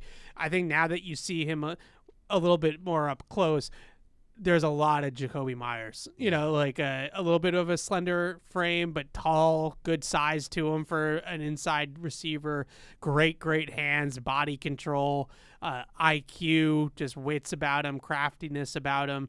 I can see the comps with Jacoby a little bit more and more every single day. I don't think that he is going to be running fade routes and posts and all deep overs and like all that stuff that he was running out of Washington. That's why Javon Baker's here. I think that was a Washington thing. Yeah. With Javon Baker, definitely saw a little bit more twitch and like explosiveness with Javon Baker. You could see that. You could see the change of gears. You could see the explosiveness through the top there. He caught a slant. I think it was against air. I'm not like trying to make a big deal out of it, but he caught a slant coming over the middle of the field, and he was accelerating through the break. And then when he caught the ball, you could see some of that juice, that explosiveness with the football in his hands. But certainly a little bit more raw, as we expected. Like both these guys were as advertised in my mind. You know, Javon Baker had a couple drops during drills. I think his route running is still needs some work at the top of the route, specifically in terms of his footwork. But I ultimately think that they came as advertised. Jalen Polk is the technician. He's the pro. He's the steady Eddie. Javon Baker's got some real twitch and explosiveness to him, and I think he's going to catch a lot of passes down the field. Yeah, I think the thing that stands out with me, like he even in a practice setting where there's not a ton of there's no pressure on him in terms of coverage, he's going out and snatching the football. Yeah, he's going out reaching for the ball and plucking it out of the air, and especially in New England where it's going to be windy, it's going to be cold, it's going to be wet. Being a strong hands catcher, being able to go get the ball away from your body is so important, and it's clearly something that he takes a ton of pride in. Yeah, absolutely. I thought there was one catch that he had where he just came back and attacked the football in 7-on-7. Drake May threw a deep pitch to him on the outside from the far hash. And what I loved about it was Baker did not wait for the ball. You know, right. He really went and went through contact and made sure he got back to the football. You know, that was a throw that we talk about accessing like different parts of the field, that these two quarterbacks are going to access different parts of the field than Mac Jones and Bailey Zappi because of their arm strength. Right. Those outside the numbers, driving the ball outside the numbers type plays are examples of that, but that doesn't mean that the receiver can just sit there and wait on it. You still have to have guys go and attack the ball. I still think the best deep hitch comeback route runner I've seen on the Patriots is Malcolm Mitchell. Yeah, he's great at that. He was awesome at it, and he was always coming back to the ball. I thought I saw that a little bit with, not saying that they are similar players necessarily, right. but I saw that a little bit with Javon Baker as well. Caden Wallace, I think the biggest thing I noticed with Keon Wallace is a little bit bigger than I even expected. Wide body, big, wide, girthy guy. I think he's got some really good size to him. Maybe not as long as you would like a prototypical left tackle to be, but even in the rookie minicamp photo that we took that we posted on Twitter on the final day, you see him standing in like a group of people, and he's just like a behemoth in the middle of everybody. He's a big guy and a smart, intelligent kid. Talking to him after practice, seemed like had a good head on his shoulders. We'll see. No pads, so I'm not gonna sit here and say offensive lineman did anything, but we'll see. Oh, they only wrapped him at left tackle, which I think is encouraging because if that's the plan, you got to put every minute, every resource you have into getting him ready because it's not an easy adjustment. Doesn't mean he can't do it, but it takes a lot of work from him. It takes a lot of work from the team. Yeah, Layden Robinson. Maybe liking it a little bit more with Layden Robinson too. I know we're pretty optimistic about all these guys right now. That's the draft, right? You get all these guys, and everybody's going to be a Hall of Famer. I'm not saying that, but very, very big dude, strong upper body. Like you could just see him standing there, a very barrel-chested type of guy. Good strength to him. It was interesting to me that he was repping at left guard. I think that's the spot that there is the wild card on the interior right now. You have Andrews at center. I think that they're pretty much entrenched with City So playing right guard, barring injury. He's going to be there. As he should. Yeah, Mike Onwenu is going to be at right tackle. Left guard but right now for Cole Strange is not a shoo-in. He's not a guarantee to be ready health-wise, and I don't think performance-wise it's a guarantee that he's going to be the guy. I think Layden Robinson's going to have a legitimate shot to start there. Yeah, and that's what it tells me. They're like with Wallace, they're repping him on the left side. They want him to be ready to go at that spot, so when you get to the competitive part of camp, he's ready to compete. Yeah, from a mental standpoint, absolutely. Okay, so moving down, we talked a little bit about Joe Milton already. We haven't talked about Marcellus Dial, who was the one drafted defensive player on the field. I think I spent all of 10 minutes watching the defensive side of the field when they broke things up. But the one thing that was interesting about Dial was he was playing outside corner. It seems like they're going to at least try to develop him there to start. And I think that's where the biggest need is. And he showed he's not. We talked about him maybe playing safety, and sometimes there's corners that you watch in college that you just look at and you say, okay, he's going to be a safety in the NFL. You just know it. I don't think Dial's that kind of player. I don't know that he'll work out as a corner for sure, but there's enough there that it's like, okay, he deserves like an actual genuine look at this position at the NFL level, and they're going to give him that. Yeah, cause he has the looks of an outside corner. He's 5'11", or maybe 6 feet tall, depending on who's measuring. He's got some size, he's got some length, he's got great ball skills on paper. At least I think he had 31 pass breakups in his career in college. Yeah, but he didn't have a ton of interceptions. No, a lot of pass deflections, not a ton of interceptions though.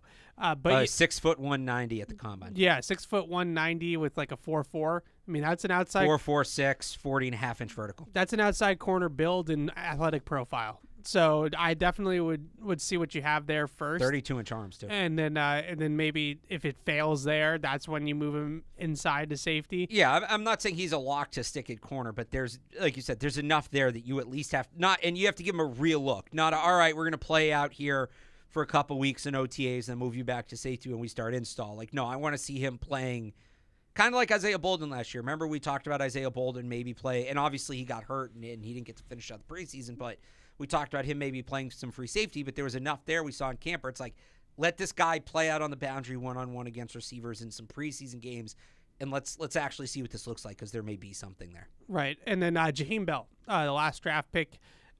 I don't think that Jaheim Bell, this is not the setting for Jaheim Bell. He is the least there's the least you can tell about him of any of the players. Yeah, he's a pads on kind of guy. Well, it's not just that. His real value, I think, comes from his ability to line up in all these different places and have all these different roles in the offense. They're just going through basic technique at this point. They're not really starting installs. So what's going to be interesting to follow about Bell is how are they using him. You didn't see, there was no indication of any of that. Agreed. This week. Yeah, they're not getting into all of that. That's a great point. And I did think that he had some juice up the seam, though, and he made a nice over-the-shoulder catch where I thought he made a decent adjustment on the ball. I can't remember if that was from Drake May or Joe Milton.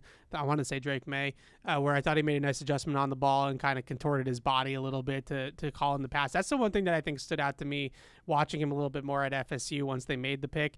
He really does catch the ball well down the field. We talk about him as this like H-back prospect, which I think ultimately is what he's going to be most of the time.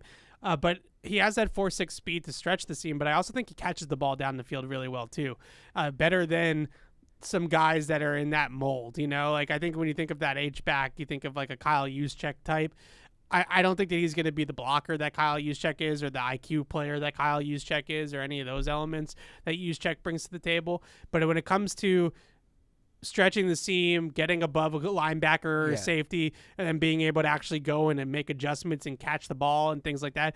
I think he's a natural tight end in those aspects. Well, it goes back to, when we were going to the draft, he's not a true inline tight end. Yeah. He's somewhere between an H-back and a big slot receiver, which is kind of in some ways a traditional tight end, but it's not like – yeah.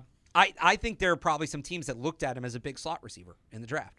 Yeah, I agree, and I definitely think that there's more there down the field than, again, those like typical at the line of scrimmage type of H-backs. Yeah. I think that he's got a little bit more ability, not necessarily to run routes. Like I don't think he's going to break down at the top of the route and create a ton of separation. That's why he's not a big slot receiver. Yeah, he's not. He's a little clunky in terms of his short area quickness. He's a true tweener. Yeah, it's an interesting player. I think that I was talking to his coach down there at Florida State. I wrote his profile for Patriots.com. You can read that. It's up on Patriots.com already.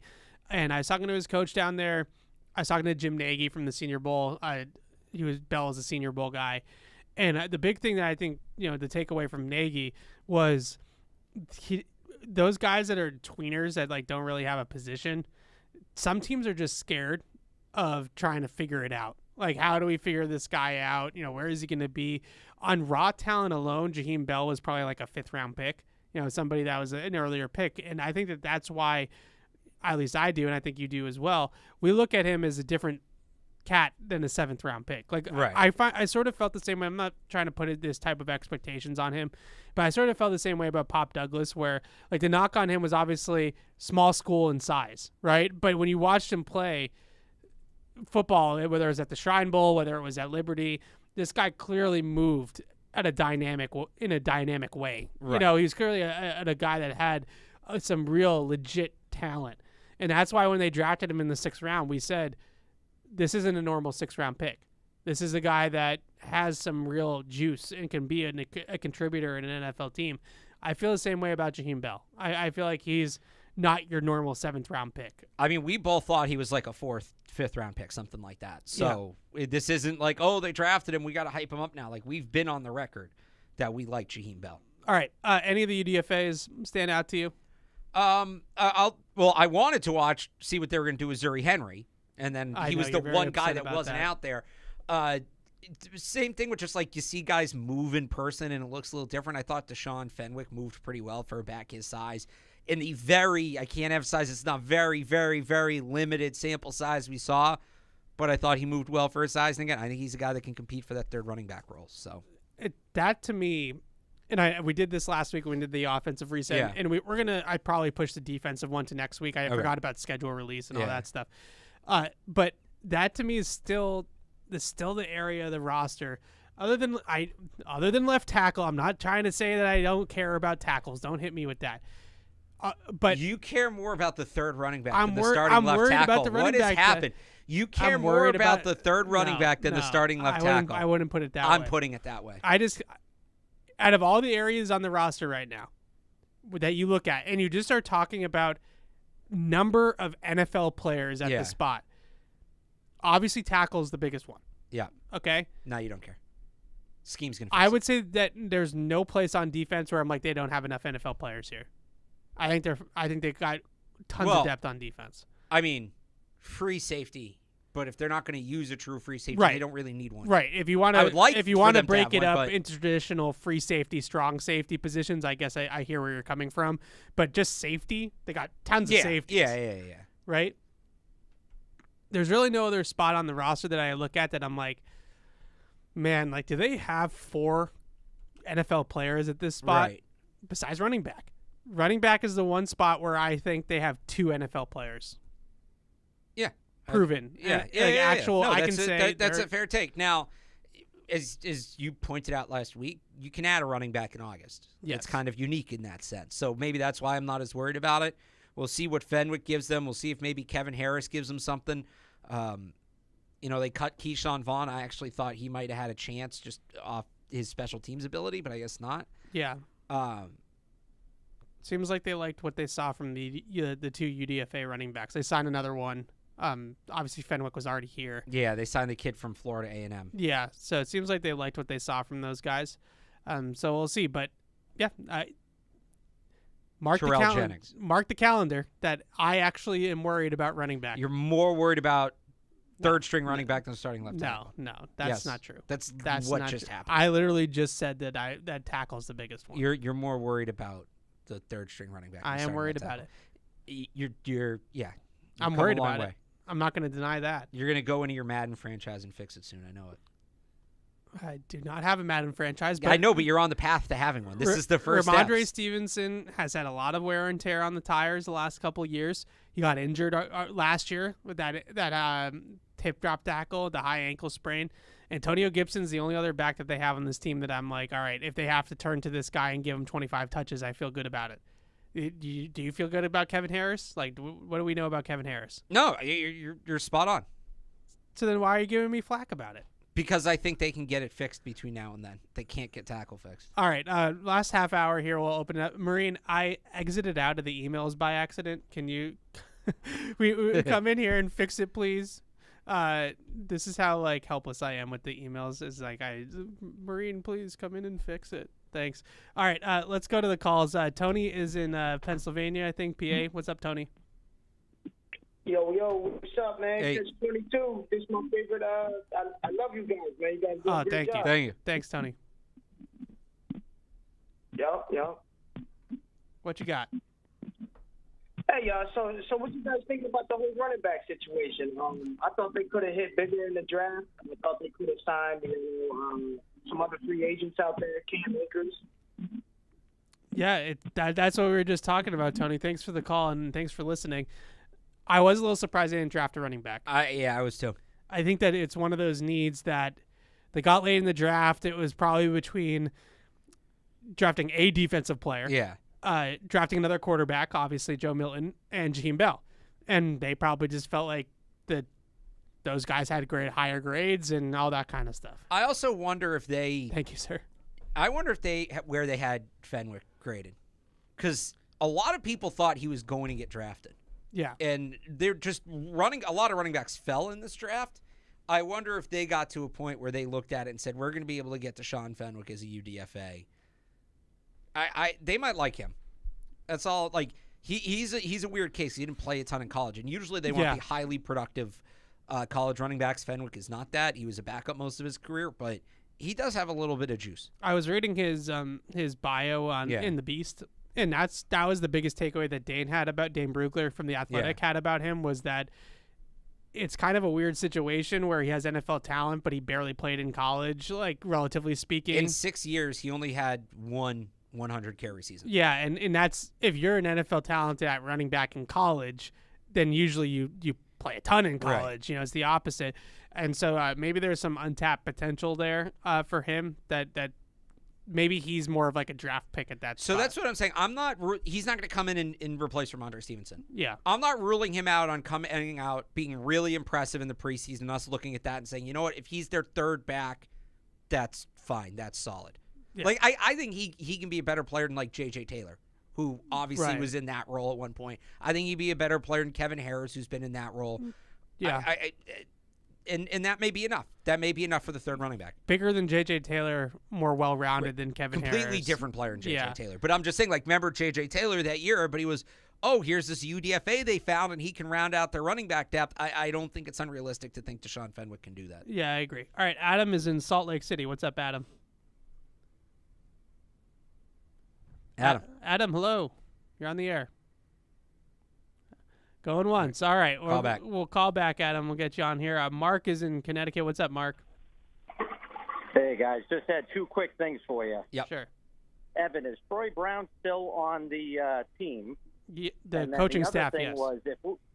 Okay, he is. What is his role?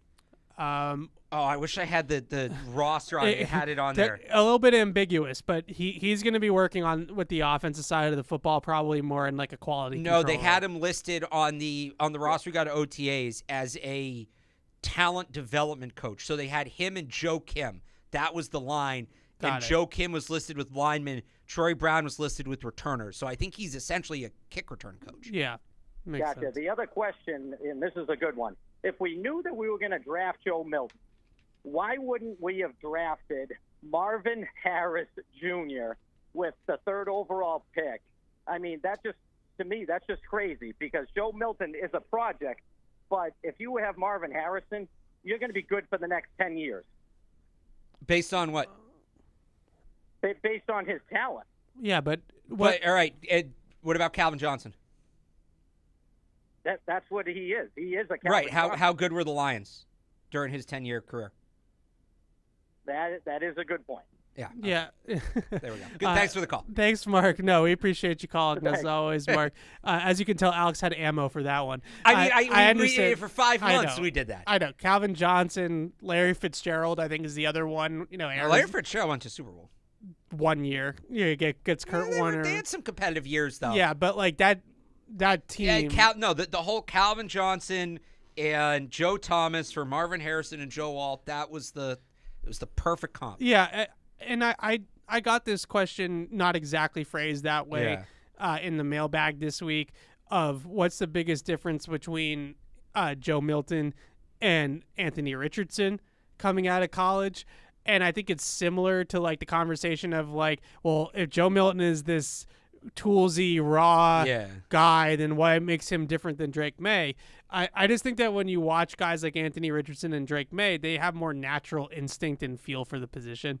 Joe Milton is truly an arm now. He is truly I know he doesn't like the nickname, but he's truly a bazooka in the pocket who doesn't really see the field very well, doesn't really anticipate very well, doesn't have very good timing, doesn't have very good footwork. Like when you watch Drake May play quarterback, Drake May is a natural quarterback. Right. Like he is a passer of the football. Joe Milton's a thrower. And the other difference is Drake May is 21 years old. He has significant time to grow. Joe Milton is 24, and he looks kind of the same now as he did when he was a freshman at Michigan. There hasn't been a ton of growth there. Yeah, That's true too. I think some people have pushed back on that just a little bit. Not to like say you're wrong, because I agree. No, with there's you. been growth, but no, it's not about the growth. It's Yeah. just that he really only had 1 year to start. Yeah. But to me, when I did his profile, and that's what multiple people Yeah. said to me. Keep in mind that he was the guy for 1 year at Tennessee. Right, we figured this out. I think Drake May threw more passes in college than he did. He had the opportunities to be the guy Right. multiple times and didn't seize it. Michigan 2020, the COVID year, he started the majority of the games that year for Michigan. Yeah. 5 out of 6 games. They went to Cade McNamara the next year. He transferred out of Michigan after the COVID season. J.J. McCarthy goes to Michigan, but J.J. McCarthy wasn't the starter yet at Michigan at that point. It was Right. Cade McNamara. So he could have stayed at Michigan and started at Michigan again, but Michigan didn't really want him. Like, Michigan kind of told him to leave. So he had that opportunity. Then he wins the starting job at Tennessee in 2021, gets hurt, and Hendon Hooker steals the job from him and doesn't look back. Hendon Hooker Right. keeps it for 2 straight years. The point being is that Joe Milton, not always because of play, like the injury is not necessarily like his fault, Yeah. but like he had 2 golden opportunities to seize a starting role in college and fumbled the bag both times. Right.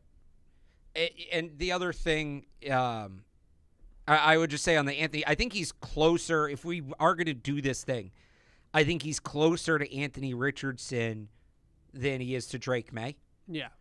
But again, the difference is the age. There's Yeah. just a lot more to work with Anthony Richardson in terms of time. Yeah, I think Anthony Richardson also is just a much more instinctive passer. Like, just timing, rhythm from the pocket.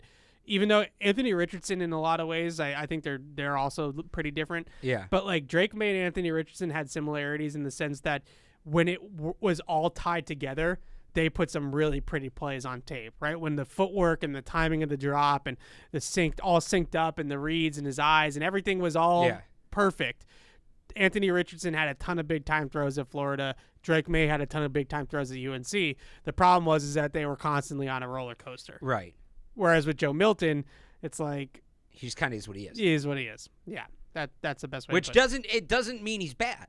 Yeah. But it just kind of the evidence at this point is he's, like you said, he's a big arm quarterback that's going to sling the ball around the yard, and that comes with good and bad. Yeah. So David asked about how we have such a hard the Patriots. He said how the Patriots have such a hard schedule despite being bad last year. Yeah. And we talked about this a little bit.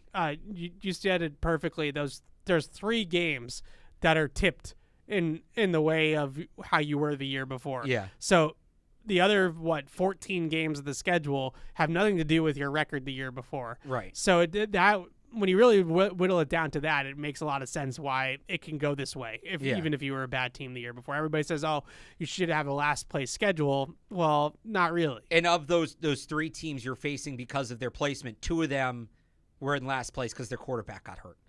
So and they're not just their quarterback, they're like all pro caliber quarterback got hurt, and he's now going to be back. One of them will definitely be back because it's week 1. The other one's really late in the season. We'll see, but that flips it as well. Yep, absolutely. Okay. Can we go to one in the YouTube, because this is something I've brought up. Yep. And I don't know that we've talked about it on the show. We talked about it off the air, I think. Let's say that they know they want to sit Drake May for, call it a month, right? Yeah. And Jacoby Brissett gets hurt week 1. Do you expedite May's plan, or do you go to Milton as a buffer? So this is another question. It's a fair question. Somebody else asked this too, like who sees the field first, Joe Milton or Drake May? I think in that situation there is an argument to be made for Joe Milton. There's a good argument to be made for Joe Milton. I think the concern that I would have, I guess it's not a concern, because ultimately, as much as it would probably sting a little bit that the 6th round pick is the guy that works out and not the 3rd overall pick, ultimately the best, it's whoever's the best quarterback for the New England Patriots. Right. So whether it was a 6th round guy or it was the 3rd overall pick, not that they were the same draft, but it's Bledsoe Brady, right? Like Bledsoe was the number 1 overall pick. He's the big contract quarterback, but Brady was the better quarterback. So ultimately it doesn't necessarily matter, I suppose, but you do run that risk of if Joe Milton's good, then like basically Drake May turns into Trey Lance. Except I would hope if Joe, well, because we just kind of talked about Joe Milton is what he is. You hope he's good enough that you could trade him. Right. You use it as a showcase. Yeah, that's true too. Yeah. So yeah, that to me is the ultimate end goal with Joe Milton. Is the Patriots show that there's enough translating from the positives at Tennessee that you get another team to give you something for him. I think that is the best case scenario end goal with Joe Milton is he comes out, he slings it in the preseason. Maybe he gets some reps in the regular season. And whether it be at the end of this year, at the end of next year, some team desperate for a quarterback looks at him and says, yeah, we'll give up a third-round pick for that. We'll give up a fourth-round pick for that. I understand what you're saying, but that's a horrible return on investment if that's what happens. For Joe Milton. For Joe Milton. Oh, okay. I thought you were talking about Drake May. No, no. That's trailer. No, that'd be terrible. No, I'm saying with Joe. No, the best case scenario. Okay. Sorry, I was reading an email and listening to you at the same time. Sorry, no, the best case scenario is for the draft is Drake May turning into that guy. But so how do you fit Joe Milton into that best case scenario? You're able to showcase him enough that use the 6th-round pick on him. I said 3rd or 4th. Maybe that's a best case scenario. But yes. You get a better pick back than he used to take him. And I don't think that's entirely unrealistic. I don't think right. No, and to be more, maybe a little bit more, grounded. Sure, I guess. Yeah. Is it the worst thing in the world if Joe Milton turns into the Jacoby Brissett and you end up trading him? I know Philip Dorsett wasn't like a world beater or anything like that, but you end up trading him for a player that actually helps you. Or you trade him for a good player. That's, right. Like, someone that's at a different position that's actually going to contribute. Well, I'll say this: when they made that trade, Philip Dorsett was 2 years removed from being a 1st-round pick. Yeah. No. So there was still Philip Dorsett, for as mediocre as he was, Philip Dorsett made some plays for the Patriots that matters. And I'll say you got to go back to that point in time.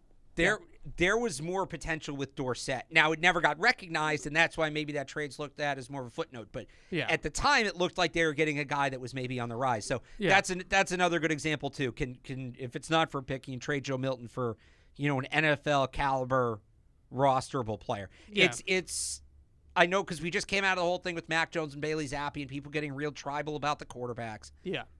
Joe Milton playing that's a good well. Way to put it. Yeah. Joe Milton playing well is good for the Patriots, and it's a good development. It's something fans should root for. Like, Joe Milton playing poorly does not help Drake May. It doesn't. No. I don't think it helps him, but it doesn't hurt him. But like you just said, and this is what we've talked about in the past with this whole thing, is that it does get tribal. Okay. And so, if Drake May, Joe Milton plays well, even if it's Bailey Zappi well, right, where it's like he wins a couple games, he's a little scrappy, but people can clearly tell, like you and I can clearly tell, that he's not it. He's just not it.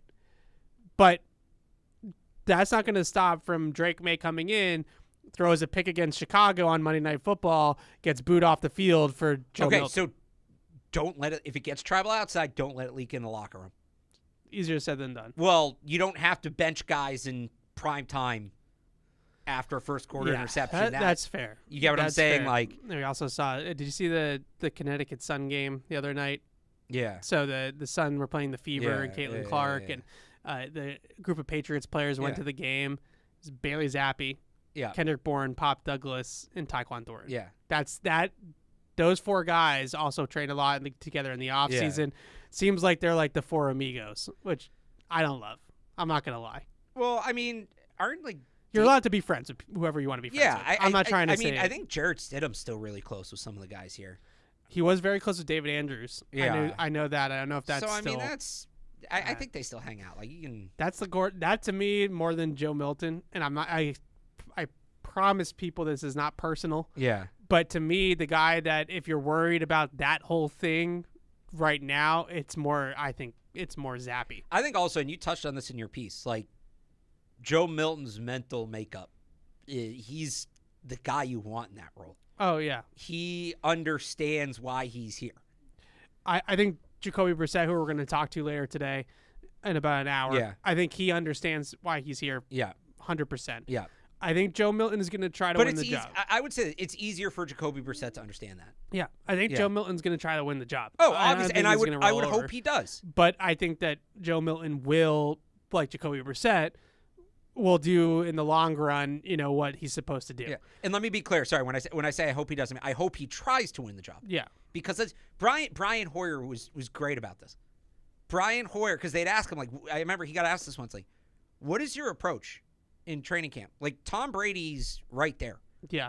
And he goes, well, I'm out here trying to prove I'm the best player I am. Anything less, I'm wasting everybody's time. And I think that Joe Milton's going to have that same approach. And, Hoyle said there's a recognition that, Tom Brady's there. And what it resulted in, and get ready, Evan, because I'm going to compare Brian Hoyer to Joe Milton. Jeez. No, but two polar opposite guys. No, but remember training camp Brian Hoyer? Good player. Dude was a legend. You know how I always say Joe Milton's the most entertaining quarterback? Doesn't mean he's the best, but he's the most entertaining. Training camp Brian Hoyer had that same vibe because Brian Hoyer went out there didn't give an F. He threw that thing around. He threw that thing around the field. Didn't give an F. He was testing and sometimes they'd hit. He was testing windows. He was testing parts of the field you wouldn't expect him to test because he knew he had nothing to lose. He was just going to go out there and compete.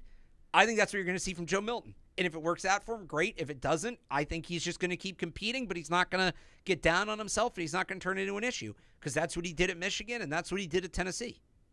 Like, he had all the reason. He had all the reason in the world when Hendon Hooker took off to get out of there, transfer again, go try to find another spot. Instead, him and Hendon Hooker are like best friends now.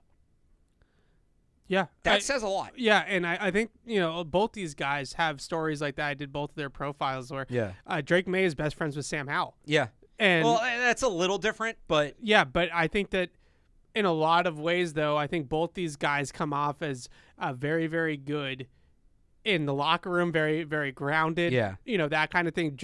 Drake May, as much as Drake May went to UNC knowing Sam Howell was the guy there, and that he was going to have to sit behind Sam Howell for a beat. That's not that unusual. Very few quarterback starters. But he was still a high 4-star, almost a 5-star prospect with offers from Bama, Clemson, Ohio State, like everywhere.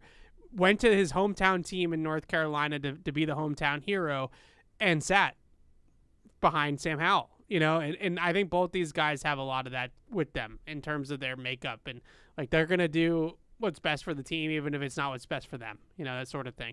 Sure. All right. While we're on this, one more telling thing about Drake May that I thought was interesting. Yes. So this is kind of like nerd college football stuff, but we're getting into the mental makeup of these guys. So Drake May sits behind Sam Howell in 21, which, again, that's not that uncommon. That even the 5-star true freshman, Quinn Ewers, sat for a year. I think Trevor Lawrence might have been the one exception. I think Trevor Lawrence started as a true freshman, but a lot of these guys, they sit that first year. Bryce Young sat behind Mac. That's a good one. You look at, I don't know why I'm blanking. There's a bunch of examples. The next year. So they go to the spring game in 2022, and we talked to Mac Brown about how Drake May won the job. They had a quarterback named Jacoby Criswell, who, like Drake May, was a 4-star recruit, highly touted recruit. He was a year older. He had Sam Howell missed a game in 2021, and instead of starting Drake May, they started Jacoby Criswell in that game. And Criswell came out. He was the better player at the spring game. And Drake May ended up over the course of the summer working out with teammates on his own, winning the job. Jacoby Criswell backed up Drake May in 2022. Last year, he transferred to Arkansas because Drake May was still there. He was embedded as a starter, all of that, and Criswell wanted to play. He ended up being the backup at Arkansas to KJ Jefferson. This year, Jacoby Criswell is transferring back to UNC. Yeah. And I know that sounds stupid. That's very telling because that says Jacoby Criswell wanted to be at North Carolina. He wanted to play for Mac Brown. He wanted to be a part of that program. Yeah. But he knew Drake May wasn't letting that thing up. Yeah. And I just think that says a lot about Drake May's mental toughness and fortitude, that he wasn't even like, it wasn't even like, I'm going to wait this kid out. It was, the door's not open here remotely as long as Drake May is here. So Dylan asks, why hasn't Drake May cleaned up his footwork already? You would think between NIL and UNC's resources that he or the school could hire him a good QB coach. What's the difference between the college and NFL level here? So I think the biggest thing, so they did have good coaches there at North Carolina. We talked to, why am I blanking on his name? Clyde Christensen, who's worked with Brady, he's worked with Peyton Manning, Andrew Luck, not to bring up Andrew Luck again. But they've had good coaches down there. I think the biggest thing with Drake May, and I would implore all Patriots fans to do this, not just because like I'm hyping up the guy more and more, but go back and watch his 2022 season at North Carolina. Yeah. That was ACC Player of the Year by the way, Orange Bowl appearance, ACC championship game appearance, not Orange Bowl appearance, but ACC championship game appearance and big bowl game against Oregon. Yeah. As well. And that year, his footwork, everything was just much cleaner in terms of his mechanics, his footwork, all that kind of stuff, because they had a little bit more talent around him. They were a little bit more stable. And he was playing under Phil Longo at the time, who was his OC for a couple of years there, while he was the backup, and then while he started his first year as the starter in 2022. He got to 2023. Phil Longo leaves for Wisconsin to be their offensive coordinator. So he changes coordinators, and not only did they change coordinators, but they also changed a lot of the things that they do offensively in terms of the footwork and his dropbacks. They went from a backpedal team to a more traditional, shuffle kind of team in his dropbacks, and that changed a lot, I think, for him as well. So coordinator changes, all that kind of stuff. Still a raw young kid, regardless. But I think the biggest thing that you look at with is why wasn't it fixed, or why hasn't it been better at UNC is just that he's still young and he's been in a couple different systems, and I don't think that necessarily has any indication of it's not going to ever be able to be fixed, because that's so true for so many different quarterbacks over the course of years and years. It's not that unusual for a guy like I wouldn't say he's behind schedule. It's not that unusual for a guy at this point at the point where he is to need work with his footwork. He's not ahead of schedule, but he's not behind schedule. Yeah. Okay. So Mike from Billerica says that he thoroughly is on Alex's side of the left tackle debate, which this always happens with us. We get into these semantics debates, and people just I am not telling you the Patriots have good left tackles. Don't misconstrue. No, that's not what you said. Don't move the goalposts. You said you're not worried about left tackle. I said I'm not as worried about left tackle as other people. That's what I said. Right. And I'm not as worried, not because I think they're talented, they secretly have, Joe Thomas reincarnated on the roster. Yeah, you think bootleg right's going to solve all their problems. Correct. So he wants me to put a name to the claim for the Patriots of who has a worse left tackle situation right now than the Patriots.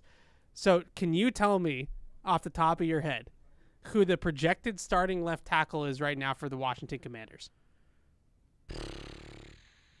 I can't. Cornelius Lucas. From Washington State? Oh, no, it's Abraham Lucas. Cornelius Lucas from Kansas State, who is in his 10th NFL season and has been on 5 different teams. This is his 5th different team. They drafted Brandon Coleman from TCU. All right, I like Brandon Coleman. So they are doing a similar thing. Okay, but they have guys that have played left tackle. Has Cornelius Lucas played left tackle? He has. I'm trying to find the exact snaps. I just don't know how to spell Cornelius. Okay. Let's also not rule out. Cornelius Lucas has played 987 snaps at left tackle in the NFL, including 227 last year. There you go. In which he allowed 152 pass blocking snaps. He allowed 8 pressures and 3 sacks. Earlier in the show, yeah, I asked you who the left tackle on the Rams was. You did mention the Rams. It was Alaric Jackson. Alaric Jackson. The starting left tackle right now, who played over 1,000 snaps at left tackle last year. 1, 2, 3, 4, 5 teams as a rookie who've never played a snap in the NFL yet. Okay, but have played left tackle recently. Okay, my point being is don't assume that everybody's got some great left tackle situation. I'm not saying that. There's a shortage I'm not saying of you're tackles saying in the that, NFL. but he said put a name to the claim. I just named you 3 or 4 teams, and then add the fact that they have 5 other teams that are projected to start rookies at left tackle who have never played a snap in the NFL. Okay, but I'm just telling you, don't assume that everything the Patriots might be projected to also start a rookie at left tackle, but unlike those other rookies, he didn't play left tackle in college. Again, I just want to reiterate that my whole take on this is that I think they can get away with it for a year. Nobody is sitting here saying that Chukwuekorfor should be their starting left tackle for the next 5 years. Nobody is even. I'm not even saying that Caden Wallace should be their bet at left tackle for the next 5 years. I am just telling you that this season, and if they want to play Drake May this season, which I think they will, that they can play Drake May, and you won't have to worry about him turning into David Carr. That's all I'm saying. If that's the case, I'm putting my faith in Scott Peters more than I am in any individual lineman. All right. Let's take this one last phone call, then we'll wrap it up here. Jose is in Texas. What's up, Jose? Hey, how's it going, guys? Hey. Good. I got one question. Who do you guys think is going to really make that sophomore jump, and who do you think is going to have their sophomore slump? Thanks, guys. Love the show. Thanks for the question, Jose. Does Christian Gonzalez count? Yeah, I don't know how that works. I was going to ask that. Because he's definitely the one that I think is going to have the big year out of that draft class. I hope that he stays healthy. I can't say that I know that he will, but I hope that he is going to stay healthy, and I would think that he's the guy that qualifies for that. I'm still just not crazy about Keon White. Like I'm sorry. I think Keon White could hope take so. the jump. I hope so. I didn't love the pick at the time. But then you came around on it after they drafted Marte Mapu. And they didn't do what I thought they were going to do. Which is I'm still worried about Marte Mapu. Yeah, I'm worried about both those guys. I don't think, but I see the role for Keon White. I see what he's doing. Like with Marte Mapu. What's the role? He's going to start to take over that edge role from Dietrich Wise and probably play a bigger role this year. He's getting older. Okay, but is he going to be a hand in the dirt guy, or is he going to be? He's going to be a hand in the dirt guy. He's going to be a defensive end. He's to me, he's 285 is what he's listed at. Yeah, he's a powerful 285 though.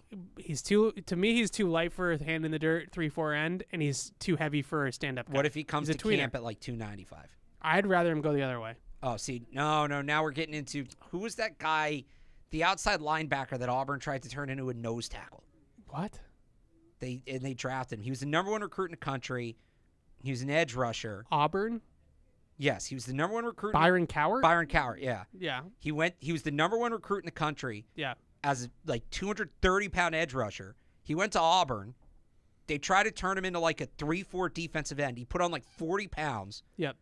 Struggled with it tremendously. Transferred to Maryland, and they were like, at this point, we're just going to make you defensive tackle. And the Patriots drafted him in the 6th round. Anyway, I worry about Marte Mapu. I don't know, like, what role does he play that they don't already have filled by a better player? I don't know where they're using him to make an impact. I mean, I think he's probably going to play a lot on special teams. And when they want to go 3 safeties, I guess they'll put Jabril Peppers deep, and Mapu becomes the second box safety. But it's worrisome. I feel the same exact way. I just don't see the plan for him. Maybe you're a little bit higher than me on Keon White, but I think both those day 2 guys from last year worry me about what's their ideal position, where is their role on this team, that there's not better players ahead of them. I can see if they're going to be a more aggressive defense, as they've said, I could totally see the path for Keon White. Whether or not that plan works out, we'll see. I think you're a little hesitant about his size. Yeah. I think they'll get him in the weight room, et cetera, et cetera. I can see I'm not saying he's going to become an all-pro, but I can see the path to Keon White becoming a consistent contributor. I can see that path. I don't see that path for Marte Mapu without significant changes to the defensive structure of the roster. Yeah, that's fair. The last one I think I would say in terms of, I know it's probably not going to be like a tangible leap, but City So I think has a chance to be a really good starting right guard for this team. What about Chad Ryland? I mean, there's only one way to go. Did you watch Jake Bates? I'm signing Jake Bates tomorrow. He was knocking him down, man. I'm signing him tomorrow. There's going to be a bidding war for him when that season ends. Alex, how do you feel about the Bruins tomorrow night? Well, supposedly the tweets out of Bruins practice right now are Brad Marchand looks good at practice. We'll see whether or not he plays. But I think Marchand on the ice. We got the good juju back in TD Garden after last night in the Celtics.